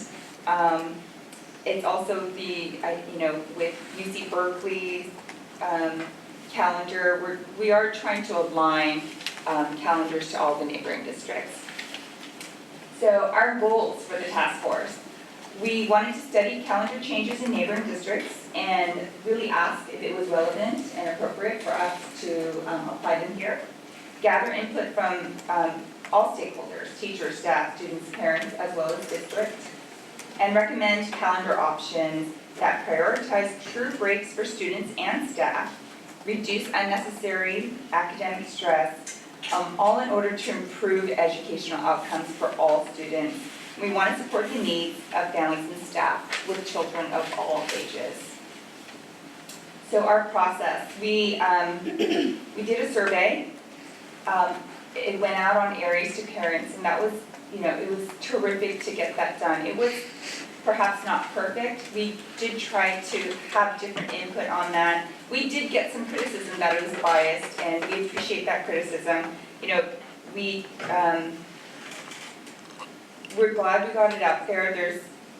We appreciate it could have been improved upon. We also sent it out to staff, and we were very fortunate to get a huge response, and Shannon will go into that in another slide. We held meetings, and we also looked at a lot of data. We looked at mental health data for the district, all the surveys. We looked at ABA data over the last year. We thought, okay, we're looking at calendars. We should incorporate, if there's huge, huge groups of kids missing on, certain days every single year, we want to incorporate that into calendar planning. And of course, we looked extensively at neighboring district calendars. We also interviewed a bunch of teachers, principals, parents, and that was very helpful. Next data is the mental health slide. So, you know, Albany and other school districts are seeing concerning rates of depression and anxiety. You know, we have severe depression, anxiety, school phobia, academic failure, self-harm, suicidal ideation, substance abuse and eating disorders. And part of what the mental health counselors did several years ago, they went to a terrific program held by Stanford School of Education called Challenge Success. And they looked at, you know, different ways that districts could make small but important changes. And for us, that was important because these are changes that don't cost a lot of money. And one was moving finals, because that reduces students, moving finals to be the first finals to before winter break, because that reduces student stress while maintaining academic excellence. And the argument was that students will get a real break after winter finals, and they're better able to demonstrate what they've learned, because you don't interrupt that flow of learning that happens before winter break by going on vacation for 2 weeks, promptly forgetting everything you've learned, and then having to come back and take your finals 2 weeks after that. So the other innovations Challenge Success included were block scheduling, which we already do, later bell start times, which is happening, and test calendars. But the main point was, you know, can we as adults model for our students how to advocate for and prioritize mental health in the way they structure their time? And I believe, yes, we absolutely can for better student learning and better use of time, and also, yes, to avoid burnout.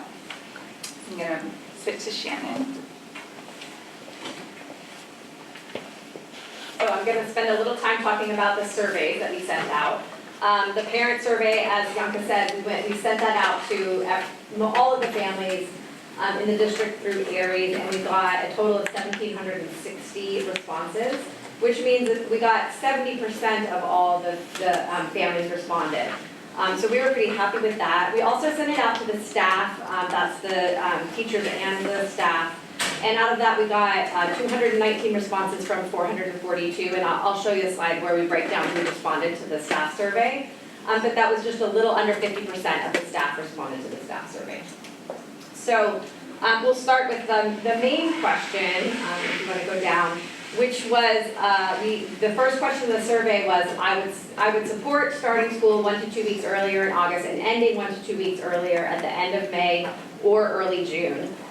So just as you can see the pictures in general, the blue and red are strongly agree or agree.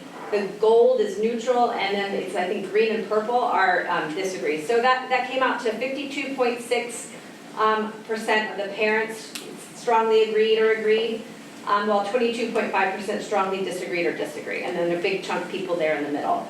And actually pretty similar from the staff, where we had 53.9% of the staff strongly agreed or agreed with moving the calendar back 1 to 2 weeks earlier, and 26.9% strongly disagreed or just disagreed. So a slightly smaller group of neutral folks there in the middle on the staff. So that, I think that's the bottom line. I do want to show you the other results, and I would encourage people, we did put our presentation, because I know it's really hard to read, but we did put our presentation up with the minutes, with the agenda for the school, and so you can really go through it in detail and comb through all of these things if you want. We did ask questions about aligning calendar start date and end dates with any particular district. So we put in there, would you like to align with West Contra Costa, Berkeley Unified, or UC Berkeley? And you can see that the biggest response there from both the staff and the teachers was no opinion. We don't care. So 57.4% of the parents didn't have a strong opinion, and almost 70% of the staff didn't have a strong opinion about that. So, and we have a similar response on the next slide for the length and timing of the breaks aligning with another district. So pretty similar, kind of, most people didn't, we were a little bit surprised because we had heard a lot from some individual parents and some in the comments that came through with the survey about it, but it seems like this wasn't a big driving factor for most people. So the next slide is about Thanksgiving break. We did ask for whether people would like to keep the Thanksgiving break with the 3 days that we have currently, or would they like to have the whole week off. So there was some question when we started talking later to some of the teachers about, some of them may have answered this thinking it was an either or with Thanksgiving break versus February break. So we may not quite see the full kind of level of staff, but you can see that it was just under 50%, it was like 46% of the staff said they want to have a full week, and 53% of the staff said they wanted to keep the partial week. And the parents were more 60-40. So parents were more in favor of keeping it with the 3 days, which as a working parent, I feel like that's probably where some of that was coming from, just for the child care issues. But it is important to note that last year we did have the staff nearly vote. There was very, very close vote on whether or not to get the full week at Thanksgiving or not. So there is a lot of support among the staff for the full week off at Thanksgiving. And I think we have some slides about this later on, but when talking to the elementary school teachers, I really got a better sense of how long that slog is leading up to the Thanksgiving break, and how a week-long break is a really different thing for them in terms of kind of like refreshing and resetting than the 3-day break that we currently have. On the next slide, we have probably the biggest difference between the staff and the parents, and that was about the February break. It was a little more than 50% of the parents wanted to keep the full week, and a little less than 50% would like to have less than a full week off in February, whereas you can see that almost 90% of the staff wants to keep the February week. So I'll just give you the bottom line of that is that none of our recommendations are going to involve taking away the February week. So everybody can take a deep sigh of relief. And then this next slide, I just wanted to show you the staff response breakdown. It's way too many colors and for everything to be explained, but what you can see is that I'll tell you that the red and the gold, the large red section and the gold section are Albany High and Albany Middle. So we have just about 50%, 50-50 high school versus elementary, secondary versus elementary staff that responded. And then in terms of classification, the big blue part is certificated employees or teachers, and the much smaller section is the classified employees. None of you guys are going to be able to see this slide, unfortunately, on our little screen, but it is the ADA data that we looked at. So we went back and looked at 3 years worth of ADA data. And I will tell you that we color-coded this slide to show anything that's circled is a date that went through all 3 years as a high absentee rate. So these are the top 10 or top 12 dates of absenteeism for the district. And so starting on 2018, 2019, that's the one that's furthest over, I guess, you're looking at it on your left. And you can see that, of course, our worst 2 dates by far were the Monday and Tuesday before Thanksgiving of last year. We actually kind of thought that would be the case for all 3 years, but it turns out that was really dramatically affected by the fires and the bad air quality that we had last year right before Thanksgiving. And you can see that those dates did come through in 2017 and 2018, but they were further down, and they did not actually make the top 12 in 2016 and 2017. So that was kind of something interesting, is that it wasn't as much of a driver as absenteeism as some of the other dates. Some of the other dates that came through, the gold dates, the gold circle dates, that's Senior Ditch Day. So not a surprise that that's one of the ones that made it through all 3 years. The red dates are days before winter break. So it looks like there's a good chunk of families that are taking off actually up to the Wednesday before winter break to extend that vacation. Midwinter, February break, midwinter. And then there's also the blue circled dates are the dates leading up to spring break. So same idea, although not quite as many dates. Looks like people are taking just the Friday to tack on to that before their spring break. So it seems that perhaps the attendance might be dictated a little bit more by, the Fridays before the breaks, as well as kind of when the calendar, I think it will sometimes change depending on when the holidays fall in like if Christmas is on a Friday, or if New Year's Day is on a Sunday, I think that will affect the ADA a little bit in certain years. So we wanted to look at what was the consistent things across all 3 years. So yeah, I would encourage you guys to take a closer look to that slide later when you can see it better.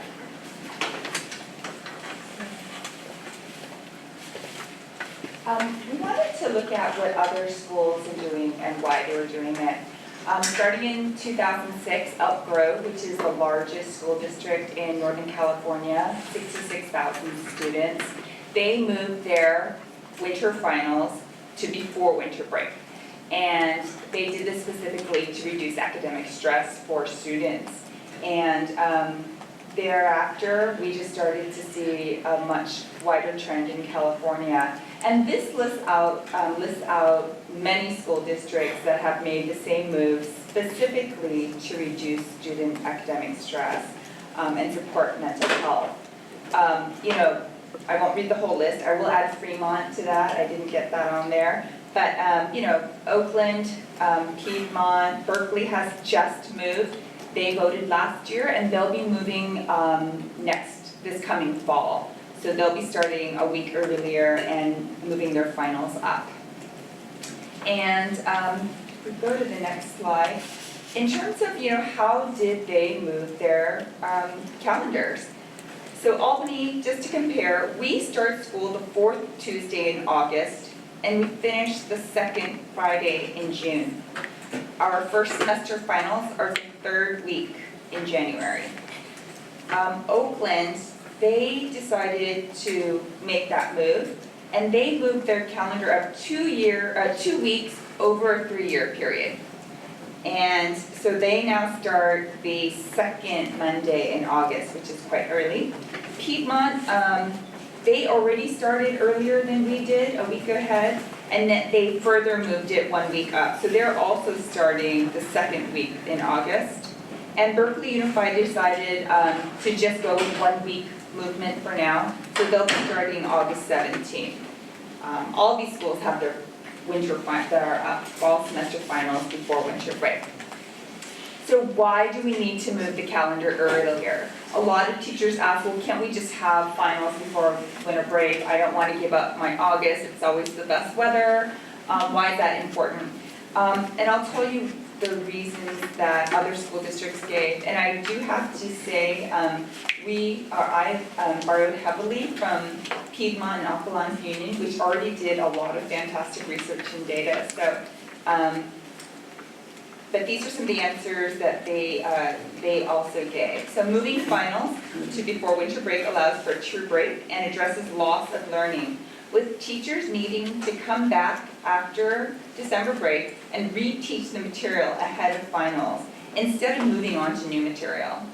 And the start dates then needed to move up to ensure equal fall and spring semesters. A lot of high schools offer semester-long classes. Albany High does not offer as many. 8th grade electives in our school district also have some semester classes, but it's not as big an issue for us. And high-performing districts outline the growing trend of more students taking more AP classes and exams. And starting earlier will allow teachers to present the material for those early May tests. And that means less homework over summer. And then, of course, there is the fall athletes argument that we discussed earlier.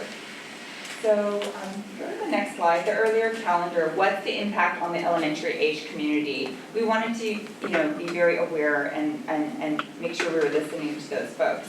So we believe there will be improved summer childcare options with schedules that align with our neighboring districts. And we also will have that earlier spring break in the first week of April, which also aligns with Berkeley and West Contra Costa, our direct neighbors, for childcare reasons.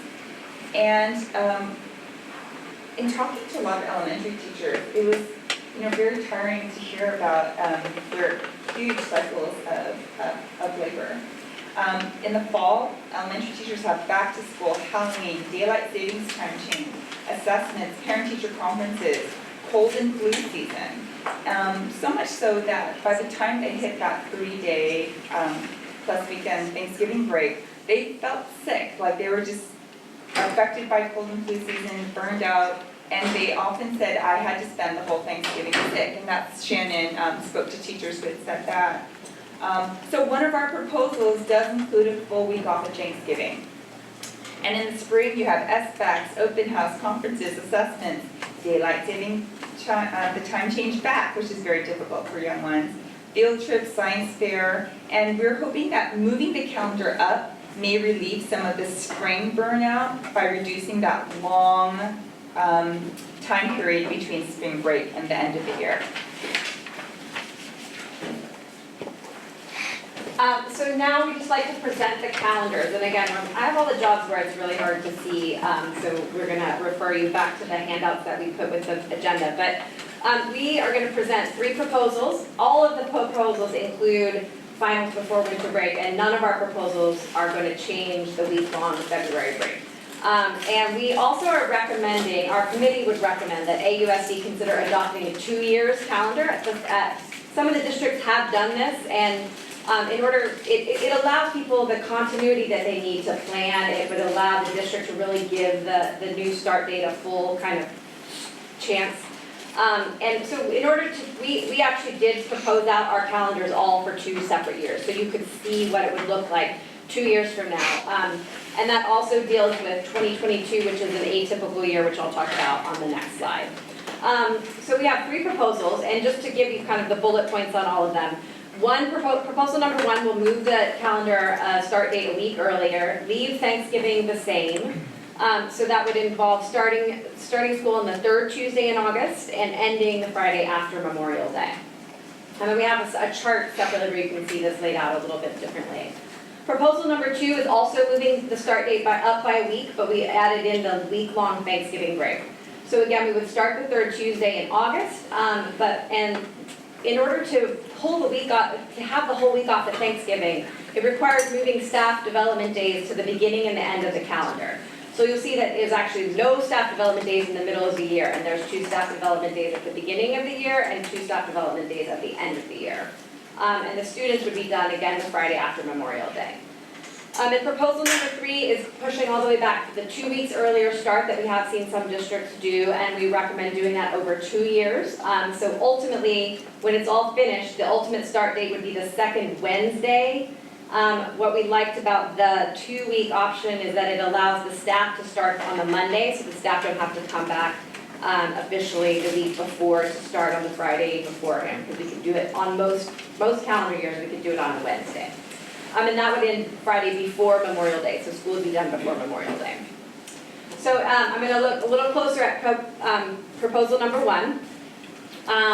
So again, this is the calendar where we would move back by a week and leave the breaks as they are, basically.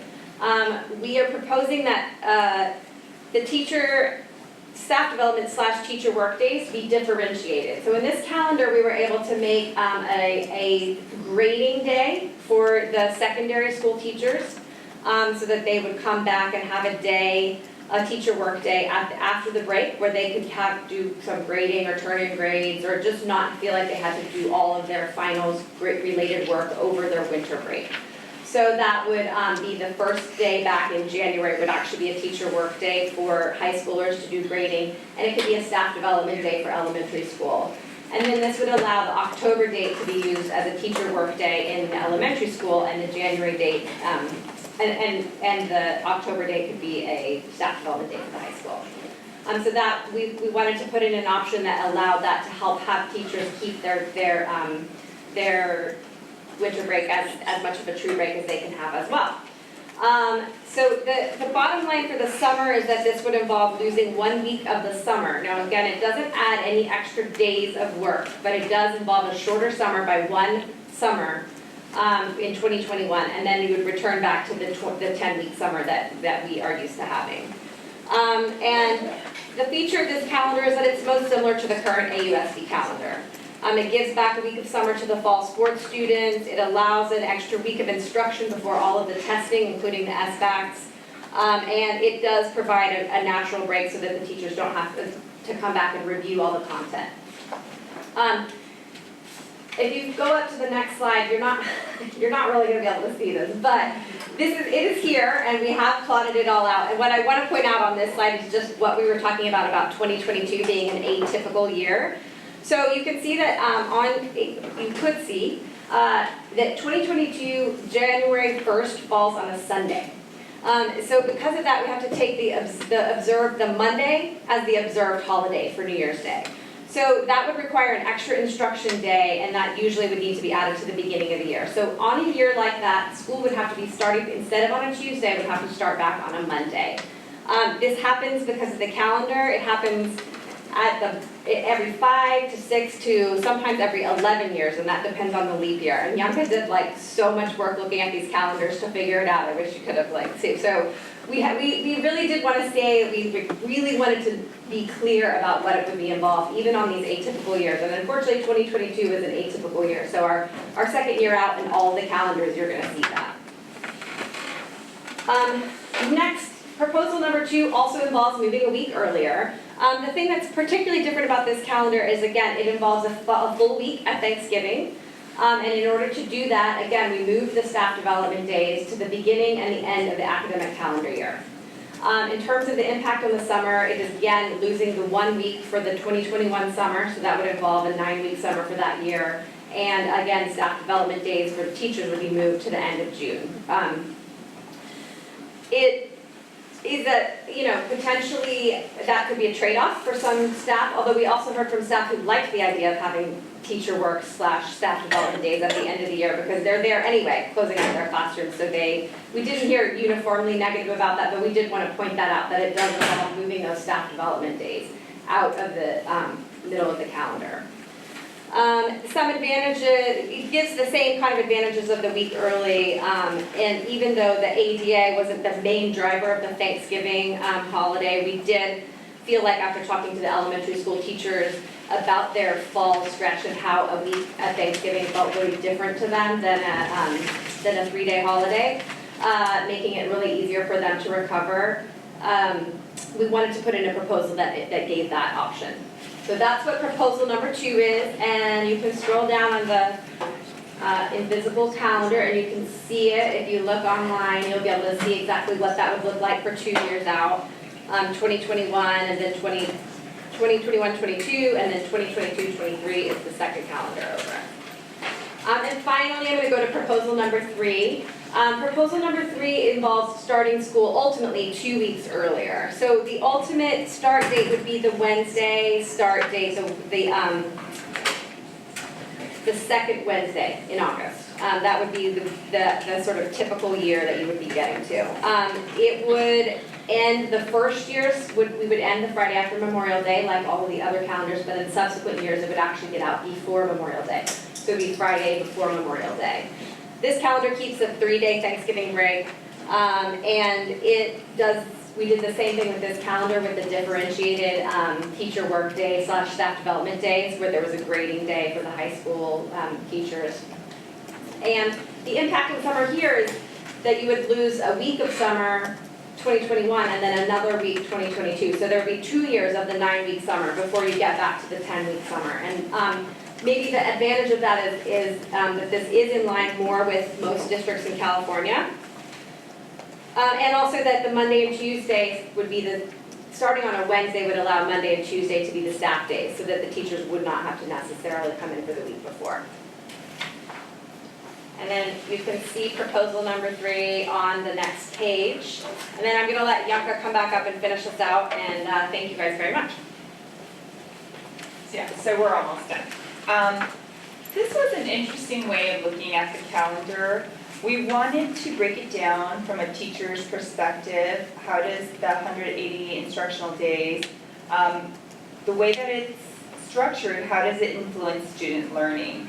So it's a shame this slide is hard to see. But right now, so we broke it down, the number of days between the first day of school to Thanksgiving break, and then Thanksgiving to winter break, and then winter break to midwinter, midwinter break to spring break, and spring break to the last day of school. Because what we kept hearing from teachers are, it's either the fall slog or the end of year slog that are just really hard to get through. So we wanted to know how can we better structure this time?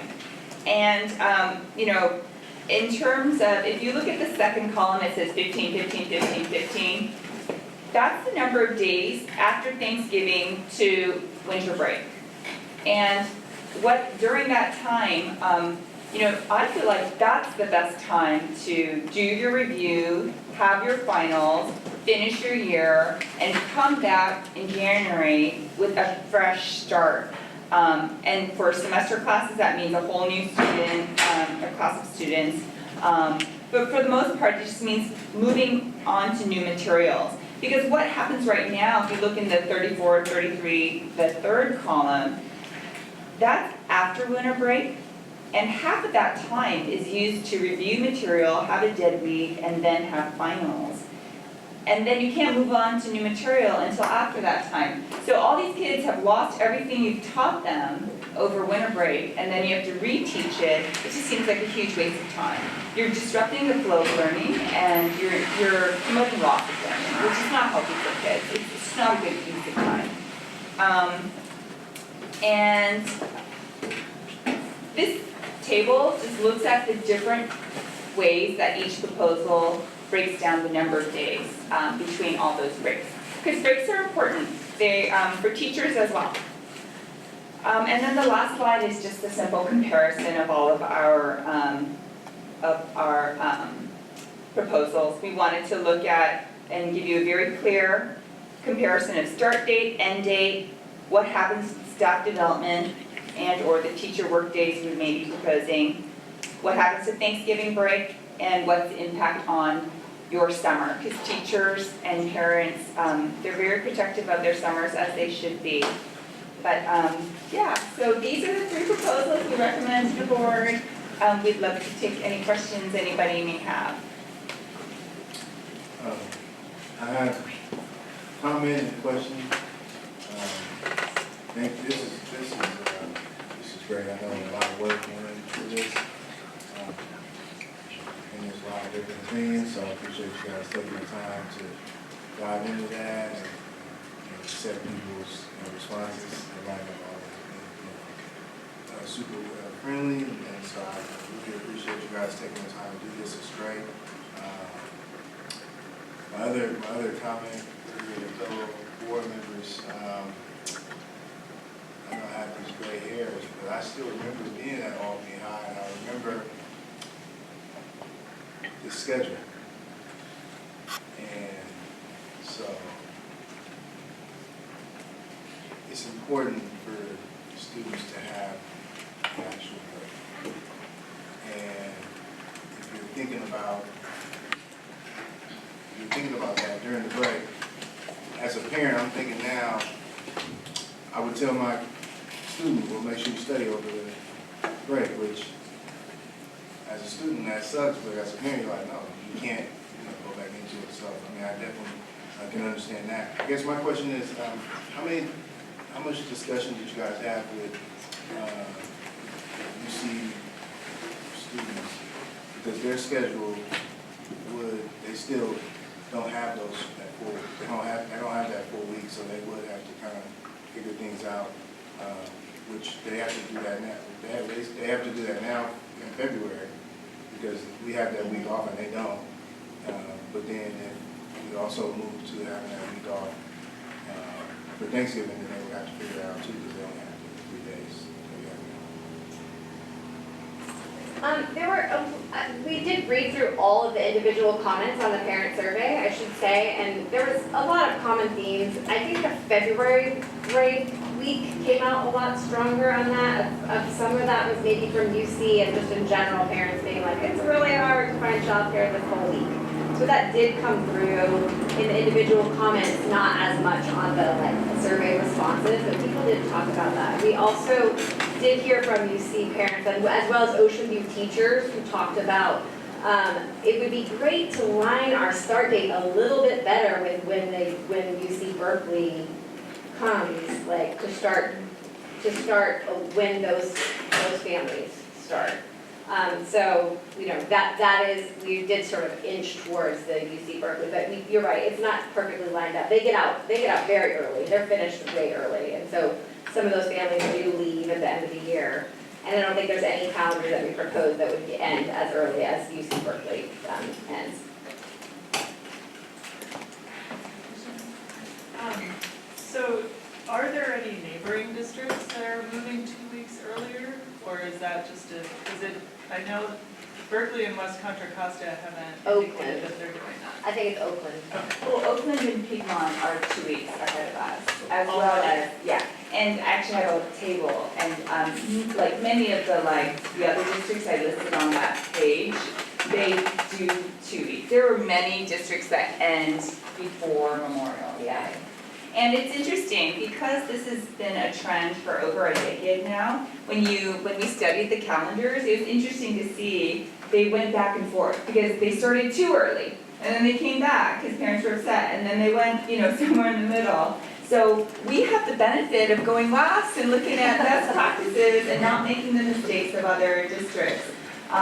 So we recognize that some calendars might be more popular or less popular, but we wanted to just put everything out on the table in terms of what many neighboring districts have done and why, and give as much data as we could so that those, the board first and then the teachers and those negotiations would have as much information.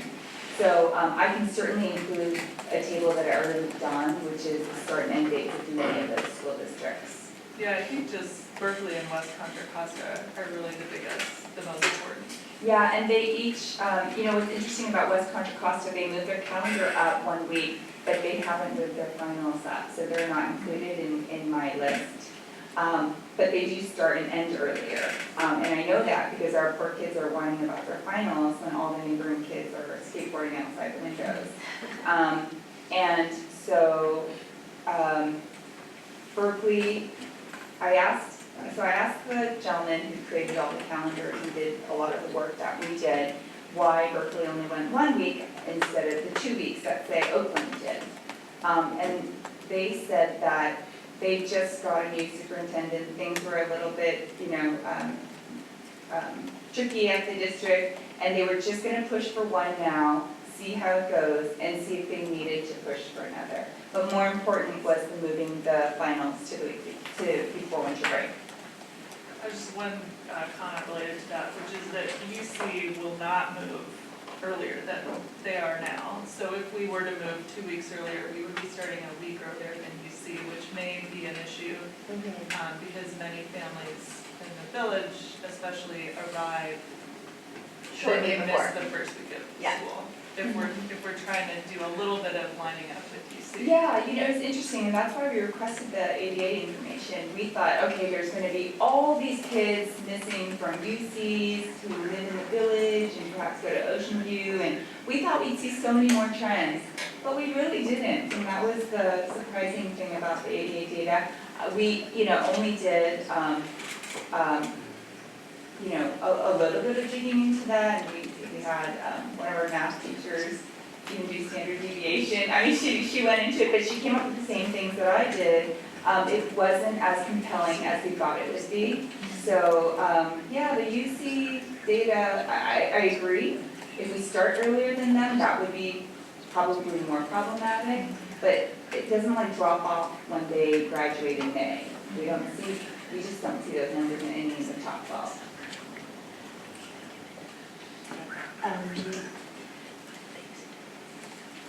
Regardless of what happens, it seems that there is now a focus on recognizing the stress that students feel, and that's probably the most important element.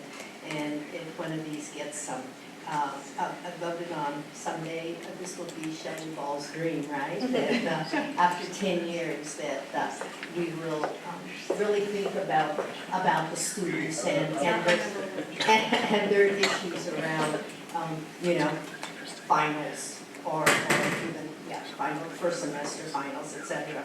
The one question I had was, I wasn't, you did sort of refer to it, or you did mention it, and I just wanted to understand once again. In your proposal 3, you moved the 2 weeks over 2 years, and I was just kind of wondering why we just don't go full steam ahead and do it. And you know, we all get used to that, especially if it's put out there and parents know ahead of time. What are the advantages versus the disadvantages of waiting so long? And did you pursue this in terms of asking this question as well?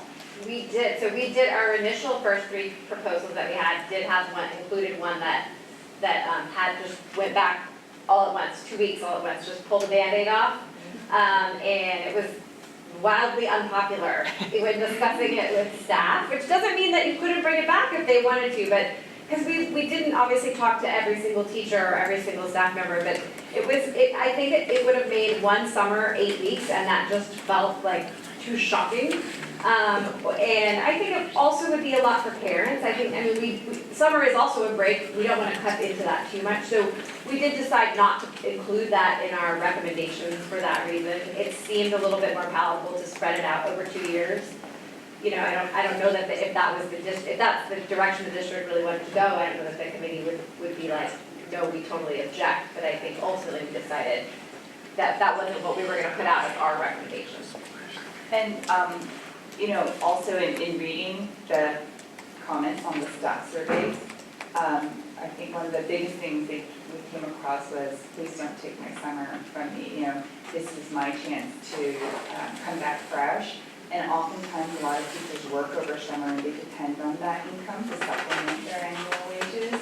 And I just felt that that was important, as well as looking at neighboring districts and districts across California that had made this move.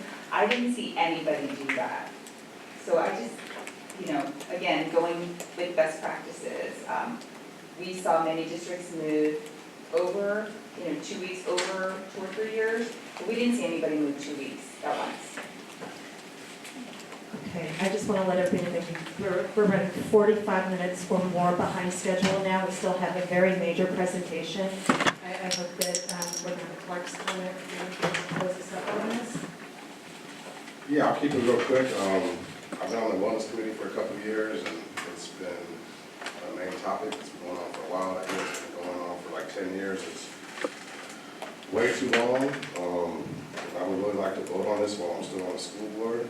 So I'm going to ask, what do we need to do to vote on this as soon as possible? This is review and action, but can I make a request to get an overview and discussion? Oh, well, I think that the path that would go through, so this was the calendar task force. So this brought in, because community hadn't had a channel to weigh in on calendar, really, until we created this task force.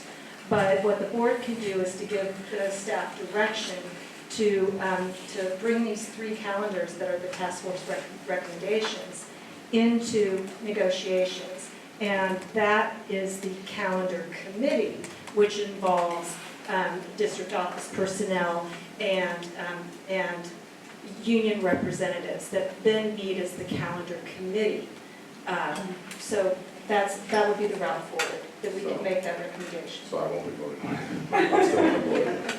Right, because I think you'll vote when it's adopted, right? At the calendar committee then comes to an agreed upon calendar, and then that becomes part of the teacher's contract. So when we vote on the contract, we will effectively be voting on the calendar. Or as a parent, I can sign up for a wellness committee and be on it for another 10 years or so. There you go. Well, I think that these are 3 really strong recommendations. You guys did a deep dive into parent opinion, teacher opinion.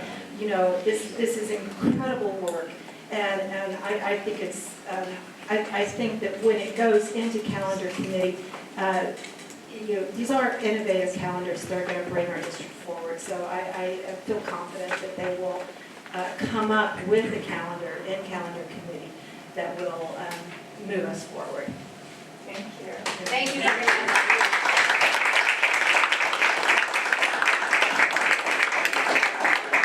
So did I hear that you want to give a direction to staff to please make these recommendations forward? if possible, just. But are we just moving on? Yeah, then they can determine what they want to give to the bargaining units to vote on. The bargaining units are usually given 2 calendars to vote on, so the calendar committee will decide whether to bring forward 2 of these as is, or to do some sort of combination or change. The calendar committee is going to decide what the bargaining units vote on. Is that in our sunshine proposal for this year or next year? I think that we did, well, it depends, the calendar. It has to be negotiated every year and clear contracts. So it's outside of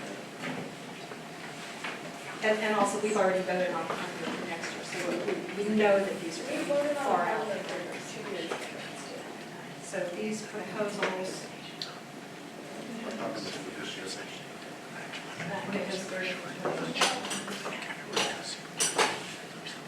so these proposals are for 2021. Right? The 2021, 2022 school year is the earliest proposal, the earliest change. The 2020, 2021 calendar is already adopted. Yeah, we voted on that last year. That was the one that sparked the committee.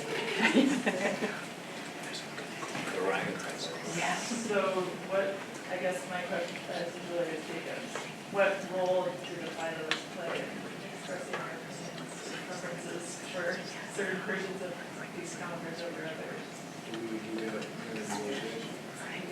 Well, yeah, no, I don't think that that was our role. The board established the calendar task force, and so we gave the task force the duty to take a larger opinion. If you filled out the parent survey, you expressed your individual opinion at that point. Yeah. Who was on the calendar committee? Calendar committee is represented as the district office, and the HR is included in that, and specific union representatives. Not to keep us on this much longer, but to make clear for the future, so once we designate a committee, then all of a sudden the board has no say? That's what I thought I just heard that. Well, we could, if you guys want to discuss it, we could decide that we could recommend that only a subset of these calendars be moved forward to the calendar committee, or that we could not give a recommendation that any of these be moved forward to calendar committee. So that is our responsibility, whether we want to move them all forward or whether we, because that's our direction to staff. All of them, some of them.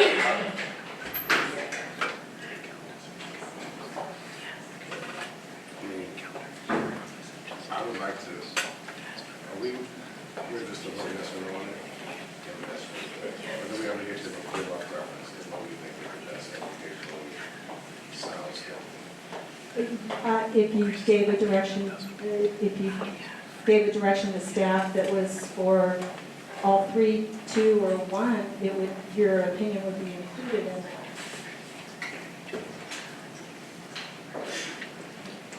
Can I just make a comment for whoever is moving the calendars forward?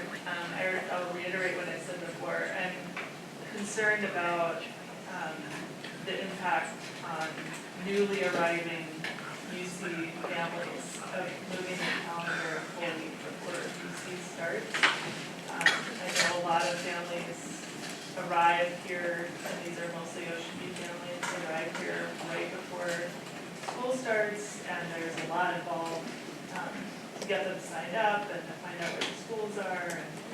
And I'm concerned about the stress on that group of people in particular, and many of them are new to the country, of having to navigate trying to get their kids enrolled and into school before they may even have access to their student housing, for example. So I'll just put that out there. Is that the 1 week change from the current calendar? No, or the that's 2 the week 2 weeks. 2 week change from the current calendar. Yeah. Okay, and I do feel that I need input from the board on whether you want to move all 3, do we direct staff to move all 3 of these to the calendar committee, or 2, or 1, or 0? I think that the reason doing 3 was just to show show how many different options we have that could be implemented, but it's not necessarily meaning that they all should be implemented, so if we really wanted to narrow it down to what would be our ideal, that would be probably more helpful to if there was one we didn't like. Point taken.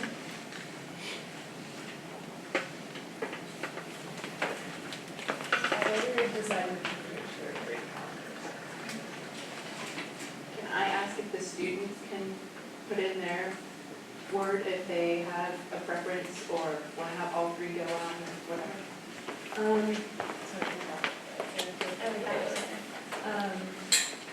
So I would say, I never thought okay, so option 3, 2 weeks earlier, and then over 2 years. If we're able, I think if we implement that, knowing what Sarah said about the VCs, just getting more data on that, of how many people that would affect, and even just talking to them personally, how that would affect them. But yeah, but I'm not sure if students go through it.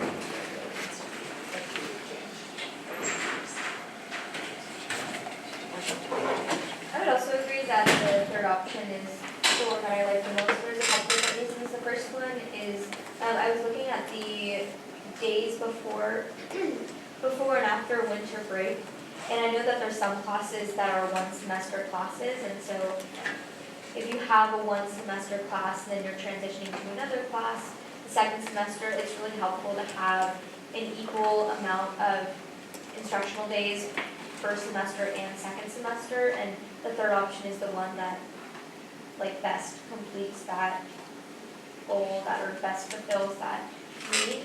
So that's the first reason I like option 3. The second one is I think that having the 2 weeks put at the beginning of the school year means that those 2 weeks will not be at the end of the summer,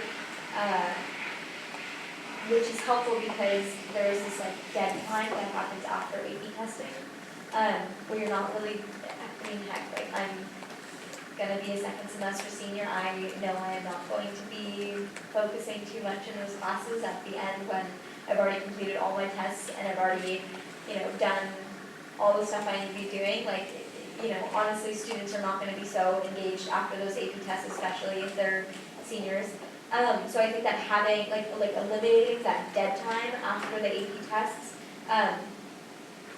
is really helpful for students and also for teachers, I think, because they're actually going to have the attention of their students more at a time when it's hard to kind of retain that attention. Can we then just go? Can I add on Heaven's sakes, you guys. Clementine. I'm sort of, I actually like the third option the best, thinking about the students. I'm wondering if, in fact, as Audrey says, if we can get more information about the students at Ocean View and how that would impact on them. It seems that it might impact on them, depending on which way we go. But I think that, I actually think all 3 of them should go to the committee, because you also heard in the presentation that some teachers, elementary teachers, would feel a need for a week-long break. And so that then says, option 2. And option 1 actually, it says no change. So whether option 1 goes towards being better for Ocean View parents, I'm not sure, and that's why I'm wondering, I would go for either all 3 or 2 and 3, depending on how that impacts on Ocean View parents and the data that we can collect regarding. Well, it's going now. I mean, so we're not gonna see this item again. It goes now because it goes into negotiations. Sorry, just to be clear, option 1 is not no change. Option 1 is Still a week still a week earlier. A week earlier. Yeah. So, Board Member Hinckley, would you prefer to direct staff to do a subset or to take all 3 to the committee? I mean, I'm just concerned about number 3, about us jumping ahead of our neighboring districts, UC and Berkeley, a whole week ahead, which might create the kind of problems that we're having now, being out of line with them. So, but I think there are a lot of reasons. Other people like option 3, so maybe that's the go for the committee. Board Member Clark, what would be your preference? My preference in this order would be option 2, then option 3, then option 1. Do you want all 3 to go Yes. and with that as your priority focus? Yep, thank you. Yeah. Vice President Tuss. 2, I think 2 should go. Really like 2. Does that mean you would only direct staff to bring one model calendar into negotiations? That is correct. Just number 2. My preference would be for all 3 calendars to go to the calendar committee so that they have more options on the table to consider as they continue this calendar work. So I think that the vote of the board then would be to send all 3 calendars to the calendar committee for further consideration, and we look forward to see what comes out of negotiations. Also, with that, is it also possible to, because I know, just using a personal example, when first coming to the district, we thought it was important to just get established as residents.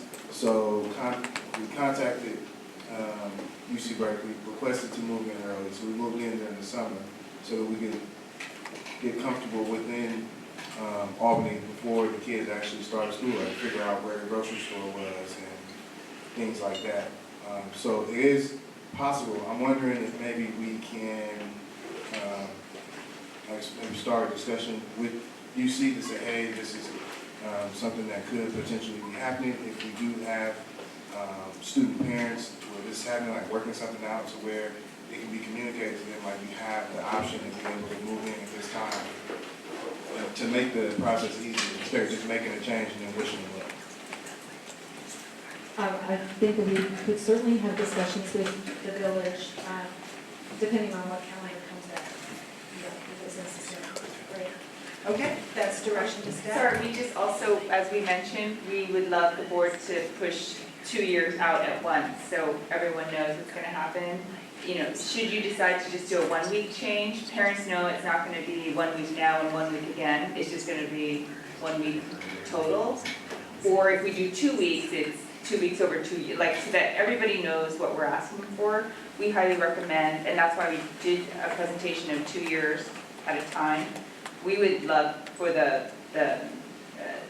all the negotiations and the board to confirm 2 calendar years at one time. 21-22 and 22-23, which is what other districts have also done, and that's why they are able to put on their website calendars out for so many years, so that everybody knows what to expect. Oh. We note the task force's recommendation. Thank you. But that is a negotiated item, so Yes. that doesn't depend on us alone. And that brings us, well, thank you again. The work that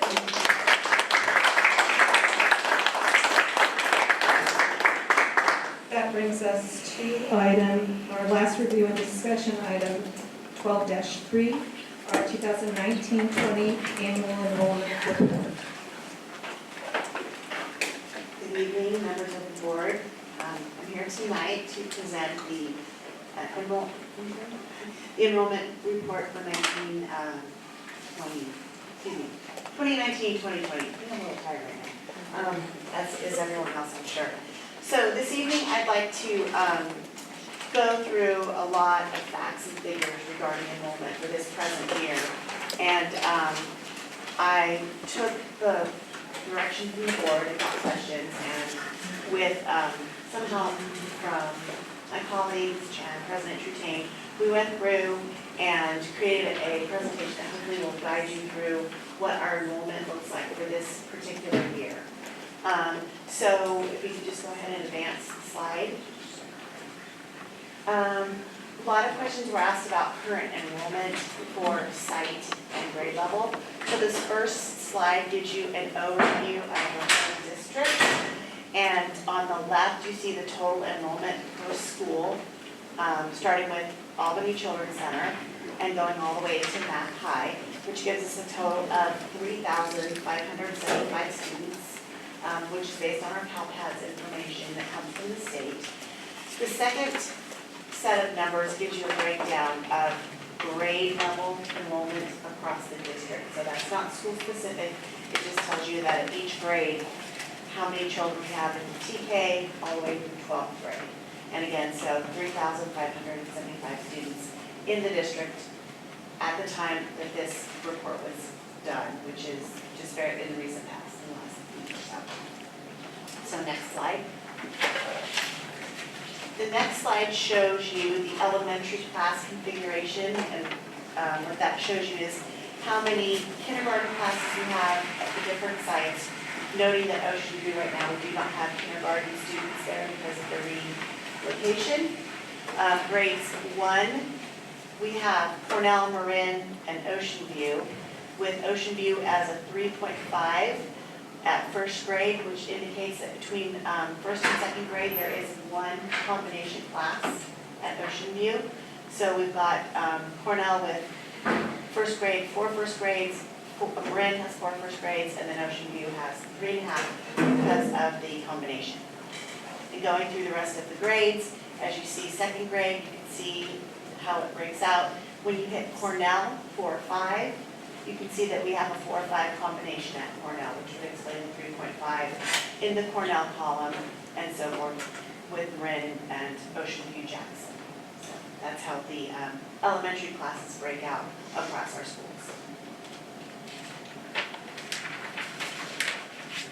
The next few slides show you how the individual schools break out as far as grade and total enrollment and historical information for the last 4 years. So you can see, starting at the bottom, we go to 16-17, which gives you a breakdown of all the grades at Cornell, and then the total number of students that year. And going up the column, we go to 17-18, 18-19, and then our present count, which is here this year, 19-20. So you can see sort of the back and forth trend in total enrollment at Cornell. And at this point, Cornell for 19-20 has 534 students enrolled presently. Next slide.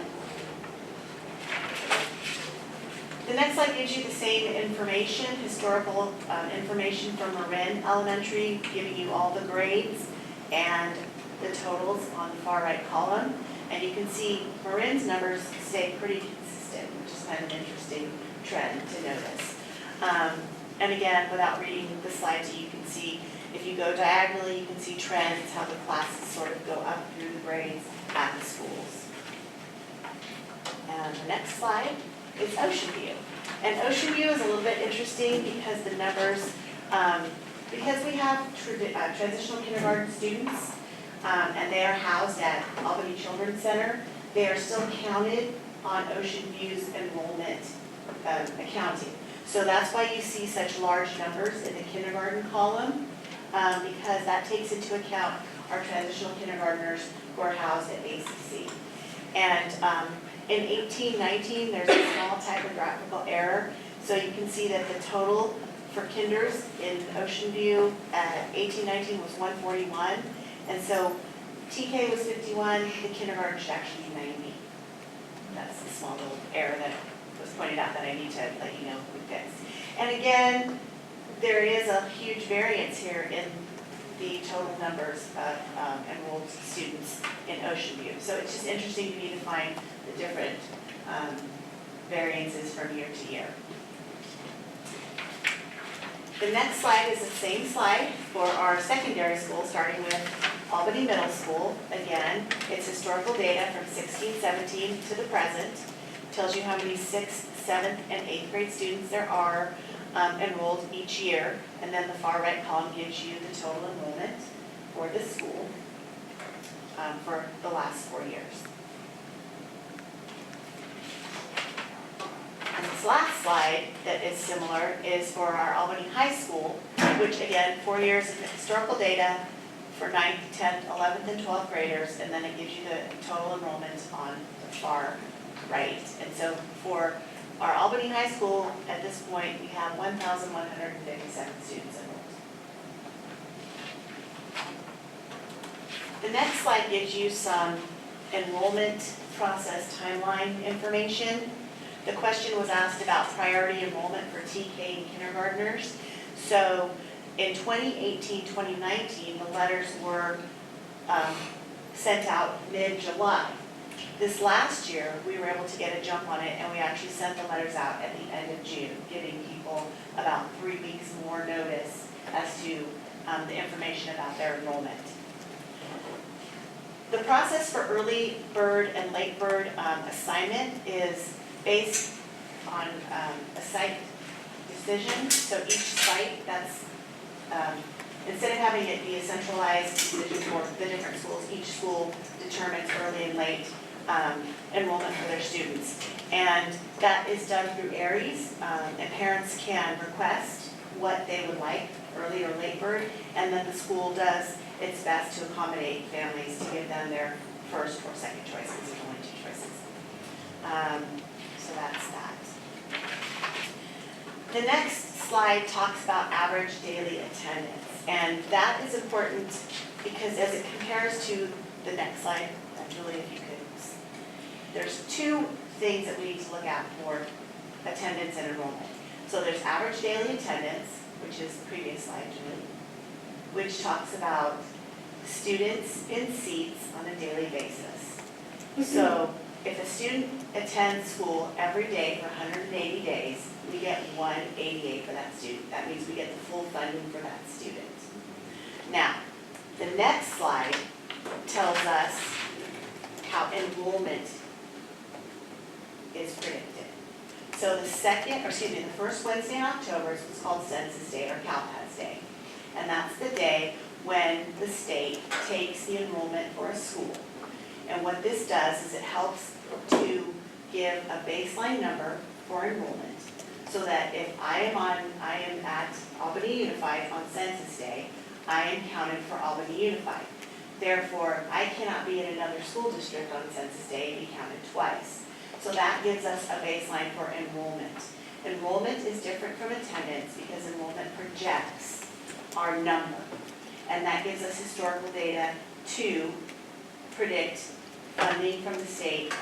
And it also helps with the local control funding formula because it gives us our counts for duplicated students. It also gives us our count for migrant students, English learners, economically disadvantaged, foster and homeless youth, so that we get them counted in our enrollment for that day.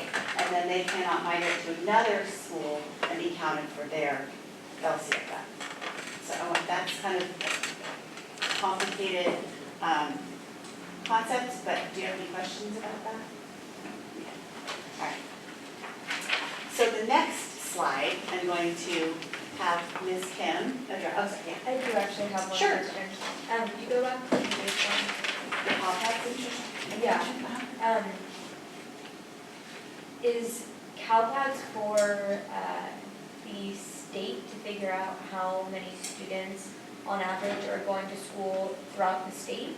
Yes. Or is it to figure out per district, let's say it's like an unlucky day for your district or something like that, there's a bunch of kids out.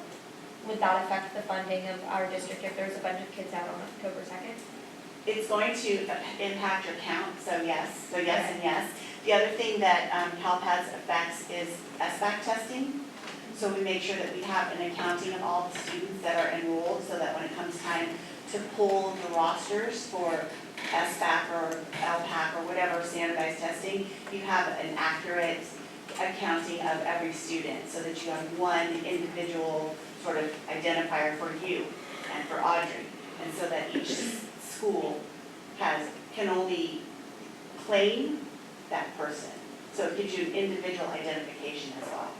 So it's for record keeping too. And it's longitudinal data, so the state does keep it, and it helps to for the state to predict funding, school numbers, as it pertains to homeless and foster, migrant students, so it's very critical that we have a good, accurate count on that state. Very super important.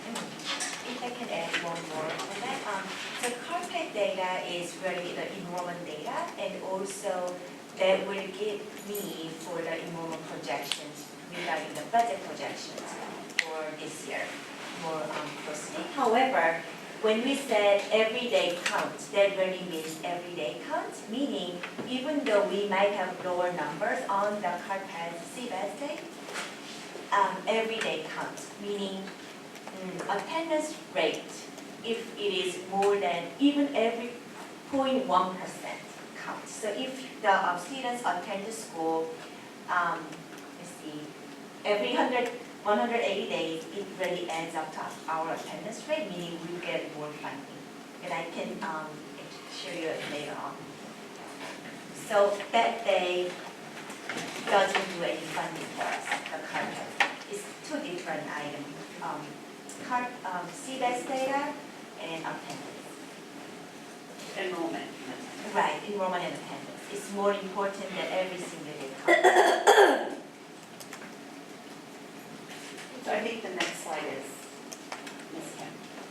Oh, this is just the trend for our 10 years trend in Albany. And as you can see, we have declining enrollment.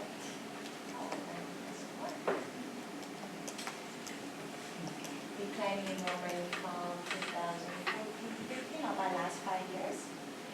Last year, 18-19, we had a little up.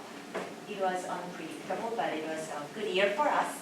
But now, again, 19-20, as you can see, we dropped about 96 students compared to last year.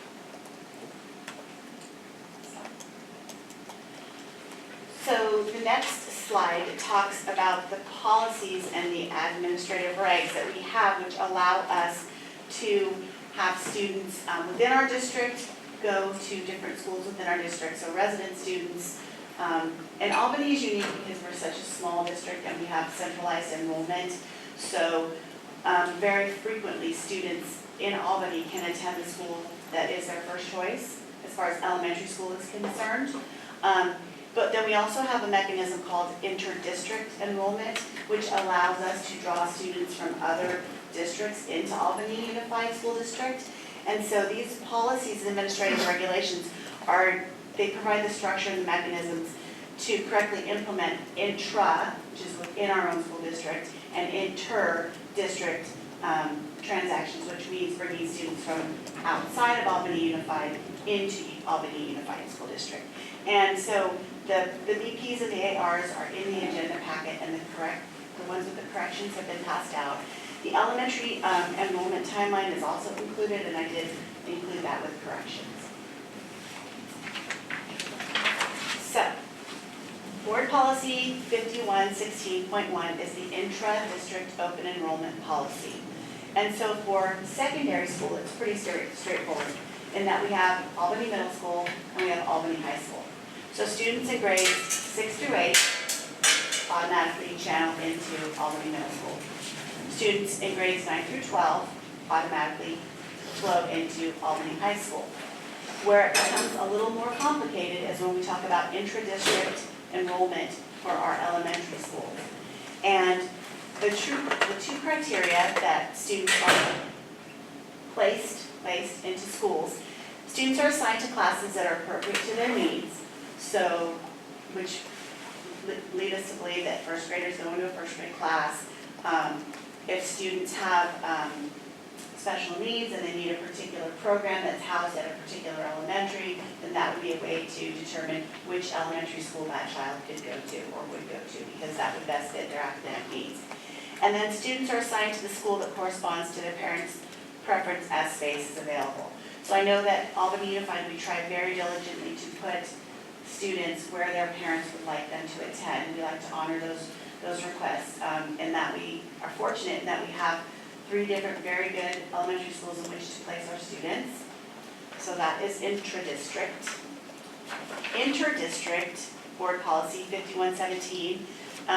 So California state law and the State Board of Education would prefer that students attend their school of residence, which means if you live in Albany, then hopefully you would want to go to your school in Albany. some students that live in Richmond or Oakland or Piedmont, wherever, may choose or may desire to come to Albany Unified, in which case that is why this policy exists, so that we can accept students from other districts. So, and we also recognize that people have various reasons for wanting to come to their ed school that's out of their district. Maybe the academics, maybe the sports, maybe parents are, it's easier for parents to bring their children to a different community because of their work. So all the requests for interdistrict attendance should be reviewed and will either be granted or denied. And the decision to admit out-of-district students is discretionary. And so when we have room, we have 5 district priorities that determine who we let in first, second, third, fourth, and fifth. And so those policies, or those priorities, have been changed to reflect decisions from the board. So parents who are employees of AUSD need only work a minimum of 10 hours per week in order to have their children attend to Albany Unified. Students whose parents or guardians are employees of the City of Albany, same thing, need only work a minimum of 10 hours a week to be able to have their children here in Albany Unified.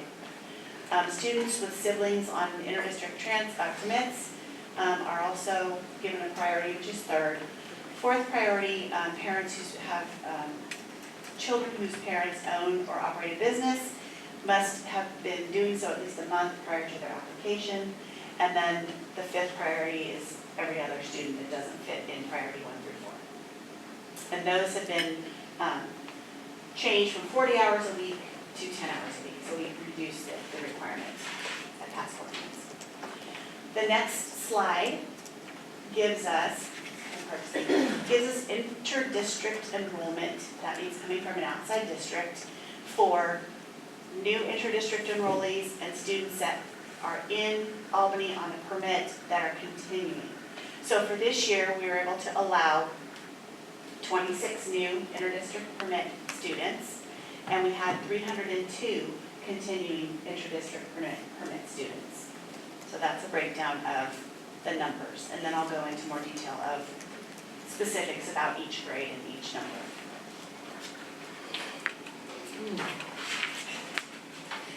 So the next table, I've broken it down, inter-district transfer data for the elementary grades, and then the next slide we'll look at inter-district transfer data for the secondary grades. And a lot of the questions that the board Q&A alluded to the fact of if we are seeking to bring students into the district, why are we denying some district transfers? So if you look on the far left, those are the grade levels. The second column were the requests we received. The third column denied were the requests we denied.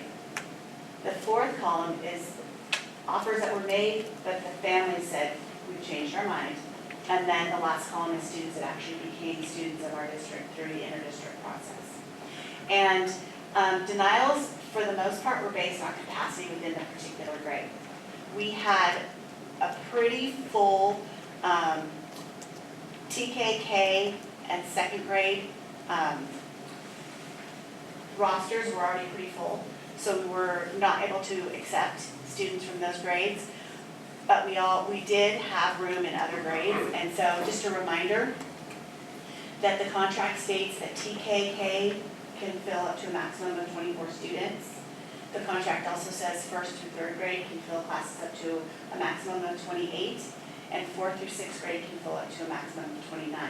Now, in order to enhance a learning environment that's productive, we try not to hit those maxes so much, but we do try to get close. The next slide shows the same information for inter-district transfers for secondary grades.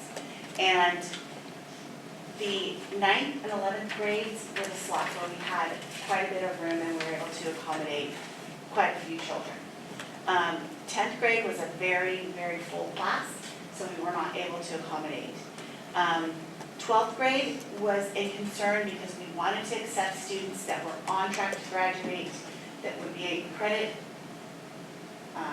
proficient, not credit efficient. So we wanted to make sure if we brought in seniors, that they were on track to graduate. And so that made some of those decisions for us because some of the applicants were not on track to graduate in a timely way. And then the last, or almost the last slide, in late July, Ms. Williams formed an enrollment team. So it was consisting of myself, Ms. Kim, Ms. Gonzalez, our HR coordinator, Kristen Nichols, our student services coordinator, myself, and we got together and we looked at numbers very frequently, very regularly, looking at interdistrict transfers, looking at real-time data, just to make sure that we weren't missing anyone and not, and we wanted to make sure that we could bring in as many students as we could. So we met very regularly, analyzed the data, made decisions about accepting students as capacity allowed. So our goal was to notify families of their interdistrict status based on real-time information prior to school opening. So I think we did that in a really diligent way to make sure that we were on top of the curve of incoming permits. And next steps. So there is a desire to increase our interdistrict enrollment. Yes?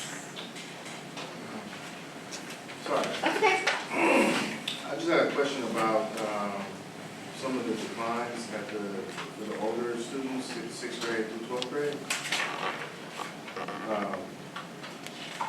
You mentioned that some were denied based on space, and then some were denied based on if they were on track to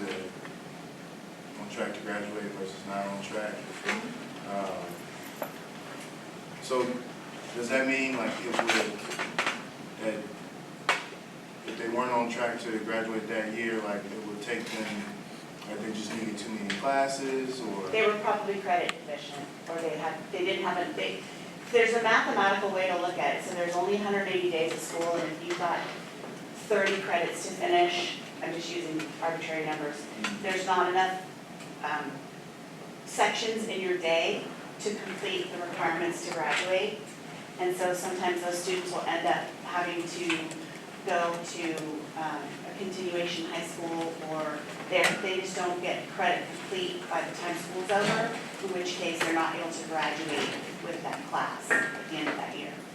So if they need 220 credits to graduate, and let's say they have 150, just arbitrarily saying, there's no way to mathematically or in a school year get all those credits.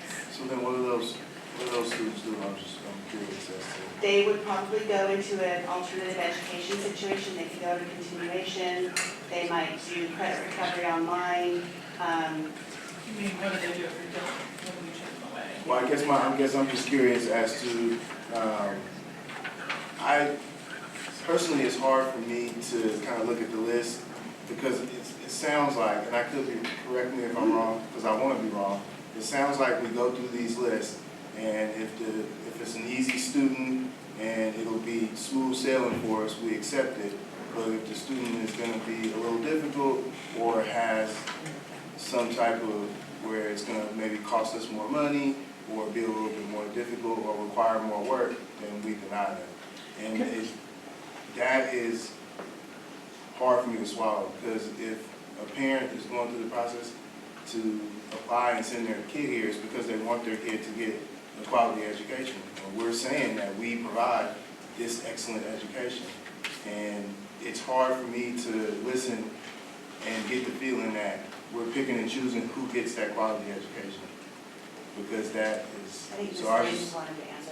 Yeah, so I just want to clarify that we looked very closely at transcripts for students who were coming in as seniors, not for students at any grade level. So we certainly weren't looking at 10th grade that we knew we didn't have any room, we had no space to accommodate any 10th grade students. So all of those applications were denied. And at 9th grade, we accepted as many students as would apply and would enroll. At the 11th grade, we knew that we had room and so had some flexibility to be able to accept students at the 11th grade, but for 12th grade students who we couldn't graduate at the end of the year, who for us would be considered dropouts at the end of the year, we didn't accept those students, and you'll see that there were 4 students that we didn't accept in the 12th grade.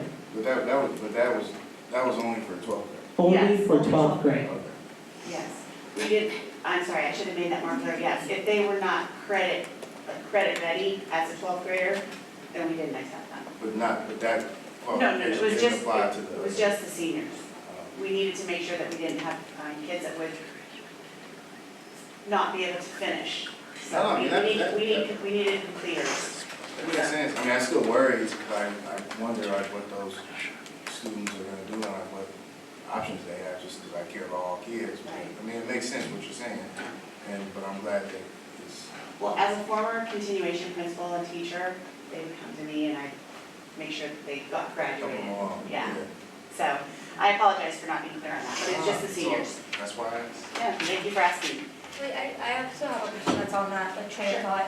For those students that we didn't accept who were seniors, when we didn't accept them because they were not on track to graduate, if we turn them away, then they would have the option of like pursuing an online education to get the rest of their credits or something like that, right? They could continue at their school district. We're just saying we're not bringing you into our school district. So they could stay, for example, if they were in, I don't know, Alameda, and they were not on track to graduate, and for whatever reason they wanted to come here as a senior, we were saying, we need you to be able to graduate within our 180 days of school. And so at their school district, they could pursue alternative education, continuation, cyber high, online education. So they're not being kicked out of school. They're just given an alternative to finishing their diploma or their credits. I mean, is there, like, they're still not gonna get they're still not gonna be able to graduate even in their own district, correct? That's not clear. Districts have different graduation requirements. Okay. They might be on track to graduate in their home district. Okay. But they may not be able to graduate here in Albany. Got it, yeah. I'll just give you an example. At my former school, so the comprehensive high school was 240 credits to graduate. My continuation high school was 210. So it was 20 less credits of electives and 10 less credits of math. So students that got really credit deficient could come voluntarily to my school. Okay. And then they would be able to, they would still get a diploma. It may not be A through G and they may not be able to go to university right out of high school, but they could certainly go to community college and then transfer, which is what I always tried to coach the kids about. So they're not going to not graduate. It's just going to be in a different, it might be in a different credit configuration or at a different alternative education site, but they will not just be booted out. They'll have the opportunity to finish. Yeah. So next steps. So, you could start a meeting. I was going to deal with that when. Oh, okay. When I didn't know if there was a problem with continuing to go. Okay. That's so nice. So next steps. So when we met as the enrollment team, we realized that yes, we do need to be really proactive in how we campaign or advertise to make the outlying area aware that we are accepting interdistrict applicants. And so we thought that we needed to start thinking about how we're going to get that information out sooner than later. So hopefully, when we meet again as the enrollment team, we will come up with a plan, a timeline, and get that information out so that we can start getting the word out and drumming up the excitement to come to Albany Unified School District. So I don't know, Marie, did you want to comment on that? I would just say that we've been continuing to meet as an enrollment team in the fall to think about our general staffing and enrollment processes annually. And as a part of that conversation, have been talking about how to gather information about projected enrollment and staffing for future years so that we can then really carefully and intentionally consider where there would be space to add students as interdistrict transfers. And then the other thing I would say, just to echo Ms. Fleckel's point, is that when families are making choices about or to send their students, particularly in the transition from middle school and high school, now is about the time that they're making the decisions. And so if we are waiting until the spring to send out emails and advertisements, we're too late because families are committing now to, if they're choosing a private school or if they're, making other choices, those choices are being made now. So we certainly are cognizant of that as we continue to try to get some more cohesion around our enrollment and staffing processes. We've been operating sort of in silos. And so this effort of ours has been to bring all of the information together in one space and make good decisions as a team. Before we start with board questions and comments, we intended to adjourn at 10:05. We had a great deal of public comment at the beginning of the meeting. We still have several contracts that we must consider tonight. So I would be asking for a 30-minute extension to 11:05. All in favor? Aye. Okay. Now, please, let's be quick and direct in our questions. I will be very quick and direct. So before you, it is kind of late. Do you guys have school tomorrow? School with that. Don't skip school. Never skip school. No, it was ironic. She doesn't have a second period. You were supposed to not say that because then I would take her for like a minute. As long as you guys are good. I don't wake up until 9 tomorrow. You gotta step it out. All right, okay, so I'm not gonna try to put this up, because it's also gonna be really small, but out of curiosity, I spent a lot of time today downloading the data and looking at it, and it's actually even more alarming than your enrollment trend, because one thing that is obvious is the cohorts actually fluctuate in size quite a bit from one cohort to the next, but they don't change much once they come in. So, for example, the current second grade cohort is 247 students. So if you think about our goal of having over 300 students in each high school class, we are way short of that. So we have a little bit of a ticking time bomb situation here that you can begin to see in the AMS enrollment decline over the past 3 years. We have a very small senior class right now, so the high school is going to get a little bit larger probably next year. But once you get below 6th grade, all of our classes are well under 260 kids or a little bit above 260 kids. So when I see that we had to turn away second graders, a class that is now 247 kids, we had to turn away interdistrict transfers in second grade. And I understand why, because classroom configurations and so forth, but if we're going to get to a point where we have 60 more kids in that cohort by the time they come to high school, then we need a much, much different strategy. So this has kind of changed my thinking about, we try to get 10 or 15 kids a year, because this group of kids, this kindergarten, first, second, and third grade, is going to be a very small high school cohort. And I'm concerned that we actually haven't been, I'm not blaming anybody, I think there's a demographic trend here that we're ignoring at our peril. And if we wait until they arrive in 9th grade and then say, we need 70 more kids, there's no way that's going to happen. So I think for one thing, we need a strategy to bring more kids into the elementary grades as soon as possible, which is going to be a more complicated strategy. We're not talking about 6 kids. We're talking about, debating what the scale of increase is. Otherwise, our whole district is going to be, on the order of 10 or 15% smaller by the time these groups age up.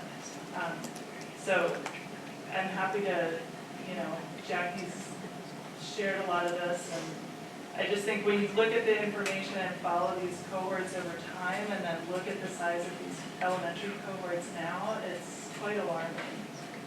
And I don't think that we can wait until they arrive in high school and then try to advertise and sell ourselves because we know that the shock of adding 50 students to a class at that point is going to be overwhelming. So I think we have a really hard conversation to have about how we're going to grapple with this enrollment trend.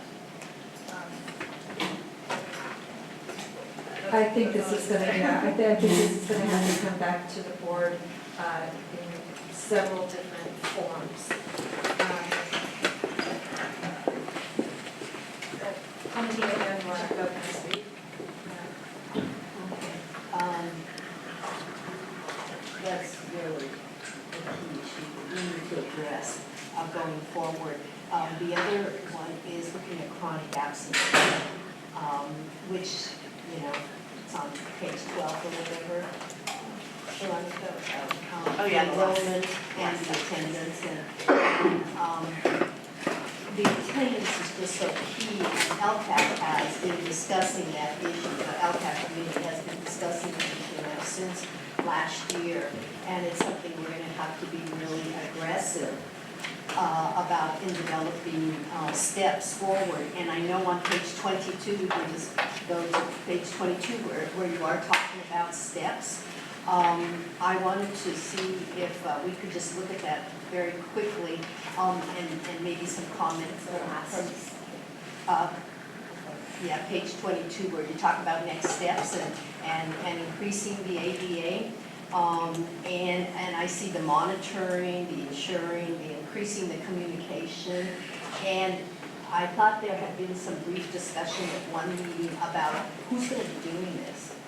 And so I wanted to bring it up again so that we could please discuss that, because we can have all these next steps and good ideas, but who's going to be doing that? And I just don't want it to on district office staff, because as we saw tonight from parents that feel the pain when we shrink different positions or whatever, same thing here, that we need to be real specific about who's going to be responsible. Okay, so that's one issue, and then the other one was on the next step, the very last one, increasing support. I know LCAP will probably be discussing that committee. Talk about LCAP with their person, that's Marie Williams. But in terms of increasing the support for chronically absent students, what are we talking about specifically? I'll answer as quickly as I can these two questions. I did just a cursory sort of view of students who currently in our district are identified as having less than 90% attendance, so would be identified as chronically absent. And what I found was that when we look at students in grades K through 5, we have a lot of travel, we have a lot of having to leave the area at short notice and being gone and away and out of the country for some period of time. We have a lot of students at the elementary completing independent study. So in terms of what is the support that we provide to sites to ensure that those students can complete that course of independent study and turn that in so that we can recapture the ADA, that's one form of support I think that would be necessary. When you look at grades 6 through 8, which is as far as I got today, when you look at grades 6 through 8, the picture becomes far more complex in terms of illness or in terms of unverified and unexcused absences.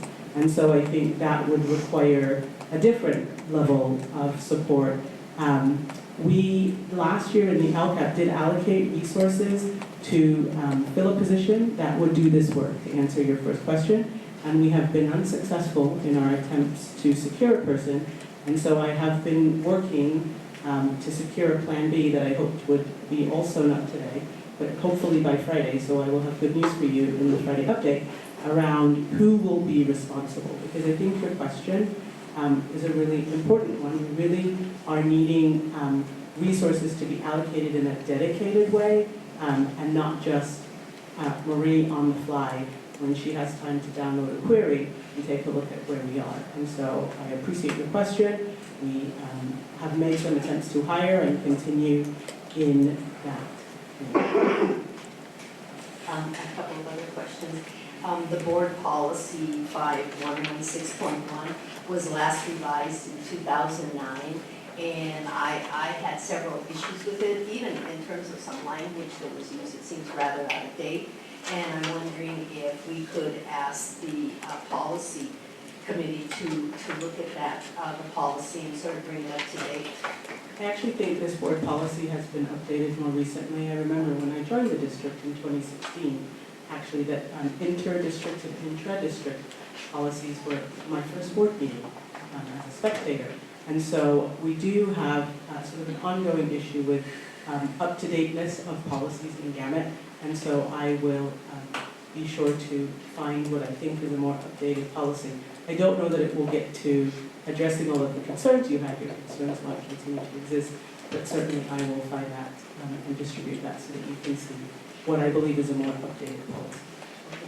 And then a last thing, it was on page 4, 9B, but I don't know, I couldn't find it now, what exactly where it was, but it was the process in which the district is notifying the parents, the outer district, the transfers that are in the district.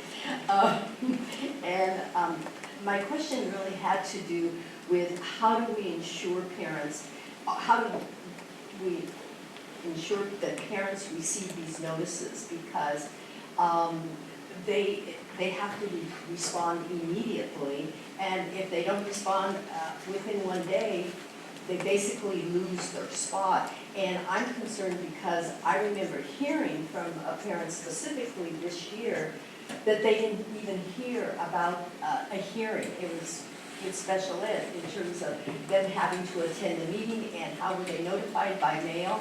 And I'm wondering if we could do some really specific things, like besides mail, just pick up our smartphone or whatever phone we use and call parents, because this is, I mean, if they're trying to get their kids in here and they miss it, I mean, they haven't responded to us, then it's sort of on us too to be sure that we have reached, I mean, that those parents actually have received either the letter or, you know, and know. Yes, and I would say that we do have a policy in our district around the school change waiting list. And that process is for families who are assigned to a school in elementary that was not their first choice. They wish to pick another choice. In that process, as space becomes available, we notify families, and per our board policy, those families have 1 day to notify us if they would like to accept the school change. But we don't give families who are coming as inter-district transfers only 1 day to respond. We do for the school change wait list, because after schools reach capacity, every time a new family comes in and want to go to a school, we first have to look at who were the students that we said there was no space for, and try to accommodate those students before we accommodate new students, and so that process has to go quickly. And I do know that at the enrollment center, they do follow up with an email and a phone call. Okay, good. Thank you. Public comment? Yes. So Chris and I teach at the high school, and I'm on the budget committee. Wait, can you go to the mic, because I'm going to look at afterwards, this is way too late. Thank you. Yeah, so thanks Veronica for that great data. There's a lot of great data in there. So my hunch, I think 2 things are going on with the inter-district transfer students, and there are also longer term issues to do with the elementary students. Sarah brought that up. I think that's really important, the pipeline going down to OB and University Village and all that. But I'm just going to focus on the high school level. So I think one thing is the marketing policy, or lack thereof, of the school district when it comes to recruiting more high school students. I know Miriam Walden at the high school is working on this, and I encourage any members of the board or the district office that would like to work on this with the teacher to work with Miriam Walden, because she has some expertise in these issues. It was part of the presentation that we need to do something more aggressively to recruit inter-district transfer students, and certainly true at the high school. The Budget Advisory Committee published a memo in April calling for the same thing. So we're totally on board. We need to aggressively recruit more students. The other thing, which I think is, when I was looking at this data, I noticed that 17 freshmen applied for inter-district transfers to Albany High School. Of those 17, 15 were accepted. But of those 15, only 7 enrolled. So less than half enrolled that were accepted. My hunch, although I don't have any data to back this up, is that they were notified fairly late in the summer. And so I think it would be a really good practice, if at all possible, to have a very much earlier notification deadline. I think the administrators at the high school would love it to know that we have X number of incoming students, say on June 1st.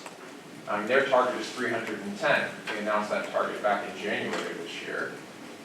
So next year's, the 8th grade class is 269 right now. We usually lose 8 kids for the last 2 years on that transition. So we're gonna have 261 or something incoming. So, you know, we have 7 months, that's a huge lift. But, you know, there's a time frame here.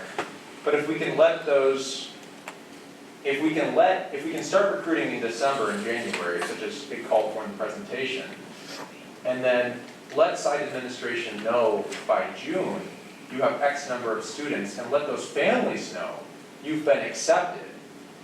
I feel like that would go a long way towards turning more of those acceptances into enrollment instead of into, oh, we went to St. Mary's or wherever they're going. So I think that pushing up that acceptance deadline and letting people know earlier would be really, really valuable.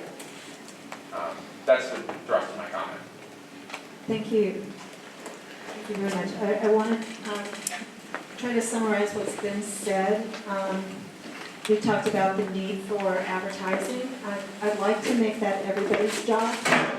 I've heard a number of different ideas about where we should advertise and how we should advertise. I'd like to ask all of the board members to please, in an email, list what they think are going to be the most successful venues for advertisement and just send those into the district office. I'd also like to ask the public to do the same. I think we need some new ideas and some fresh perspectives on that. So that's one thing.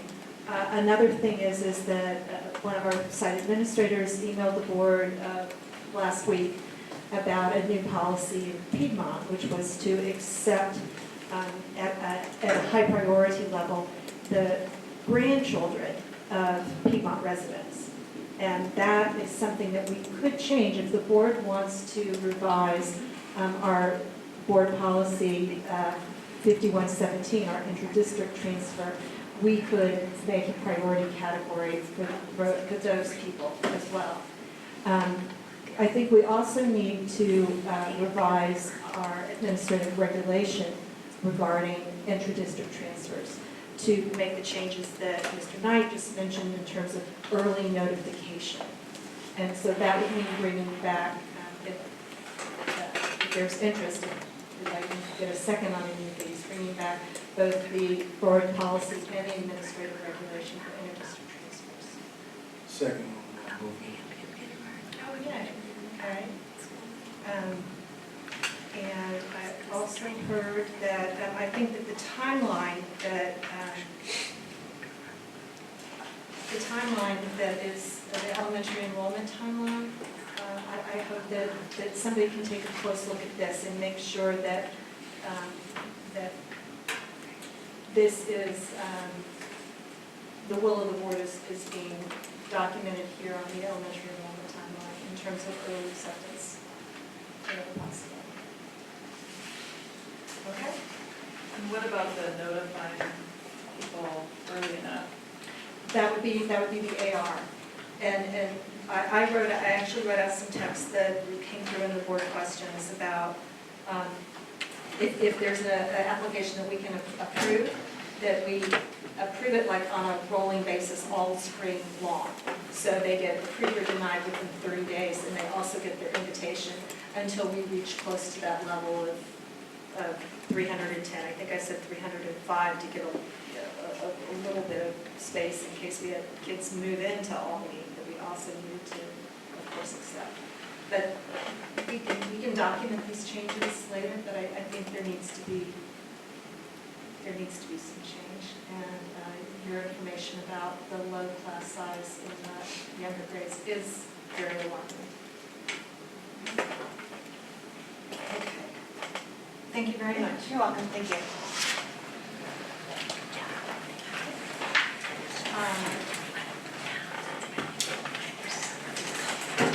Board, that moves us out of review and discussion into review and action.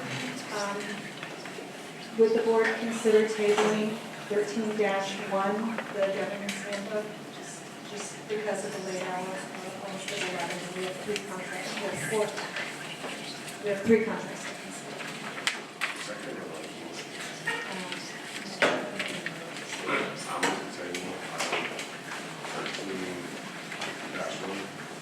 Second. All in favor? Aye. Okay, that brings us to 13-2, independent contractor agreement with CAS Inspections. This item is to review and approve the contract with CAS Inspection for Albany High School fire alarm replacement project. And it is required by the state for us to continue to do this work. Any questions?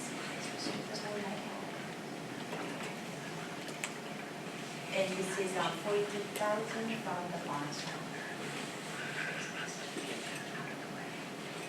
That contract looks good. I will move that we approve.